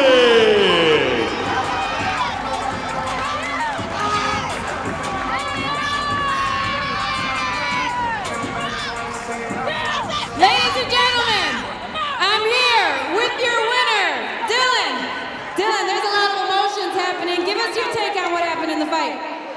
Oh man, I mean, we was fighting, you know what I'm saying? Me and him wrapped up a little bit. It looks like he had hurt his ankle, you know. I hope everything's good with him, you know what I'm saying? I gotta respect it for getting in here.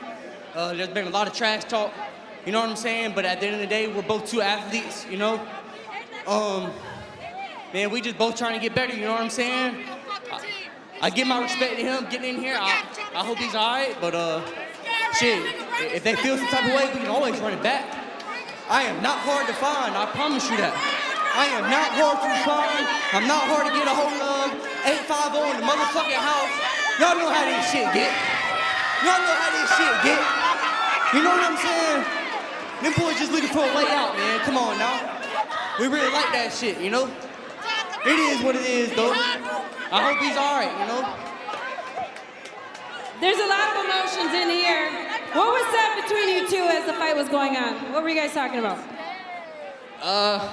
Just exchanging a few words, you know what I'm saying? But at the end of the day, we gotta let our hands talk, you know, that's what really matters. And I mean, I want him to keep going, but he got hurt, you know what I'm saying? It's part of the game. I can't be mad at him, so it is what it is, you know what I'm saying? I give my respect off to him. You know, I really don't want all this going on. I wish everybody settled down and shit, you know, but it is what it is. So. Outside of the talk, you want to run this back? Oh yeah, for sure, man. Anybody can get it anytime, you know what I'm saying? If it feels some type of way, we can get it again, because in my personal opinion, I had it broke. What do you want to say to the fans tonight? Oh man, thank y'all so much. Sorry for the little rowdiness, you know, but you know, my team don't play. You know, everybody that's with me, we come for war. You know, we don't back down from shit. Anybody can get it, anywhere, anytime. Well, there was certainly a war tonight. Ladies and gentlemen, your winner, Dylan Cushing!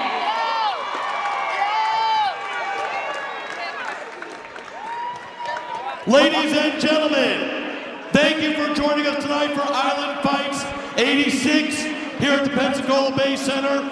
And just so you know, Island Fights 87 coming up March 7th, the Hard Rock Lodge in Biloxi, Mississippi. Make the trip, join us, it'll be awesome. We'll see you tonight at 850 Fusion and Bar for the after party. For everybody from Island Fights, I'm Christopher James. We'll see you soon. All right, guys, we are out. What a great night here at Island Fights 86. Through sleet, through rain, through snow, we're like the Postal Service. We always deliver. We are out from Pearl Gonzalez, Dave Van Auken. We'll see you guys on March 7th, Hard Rock, Biloxi, Mississippi. We're out. Goodbye. Love you guys.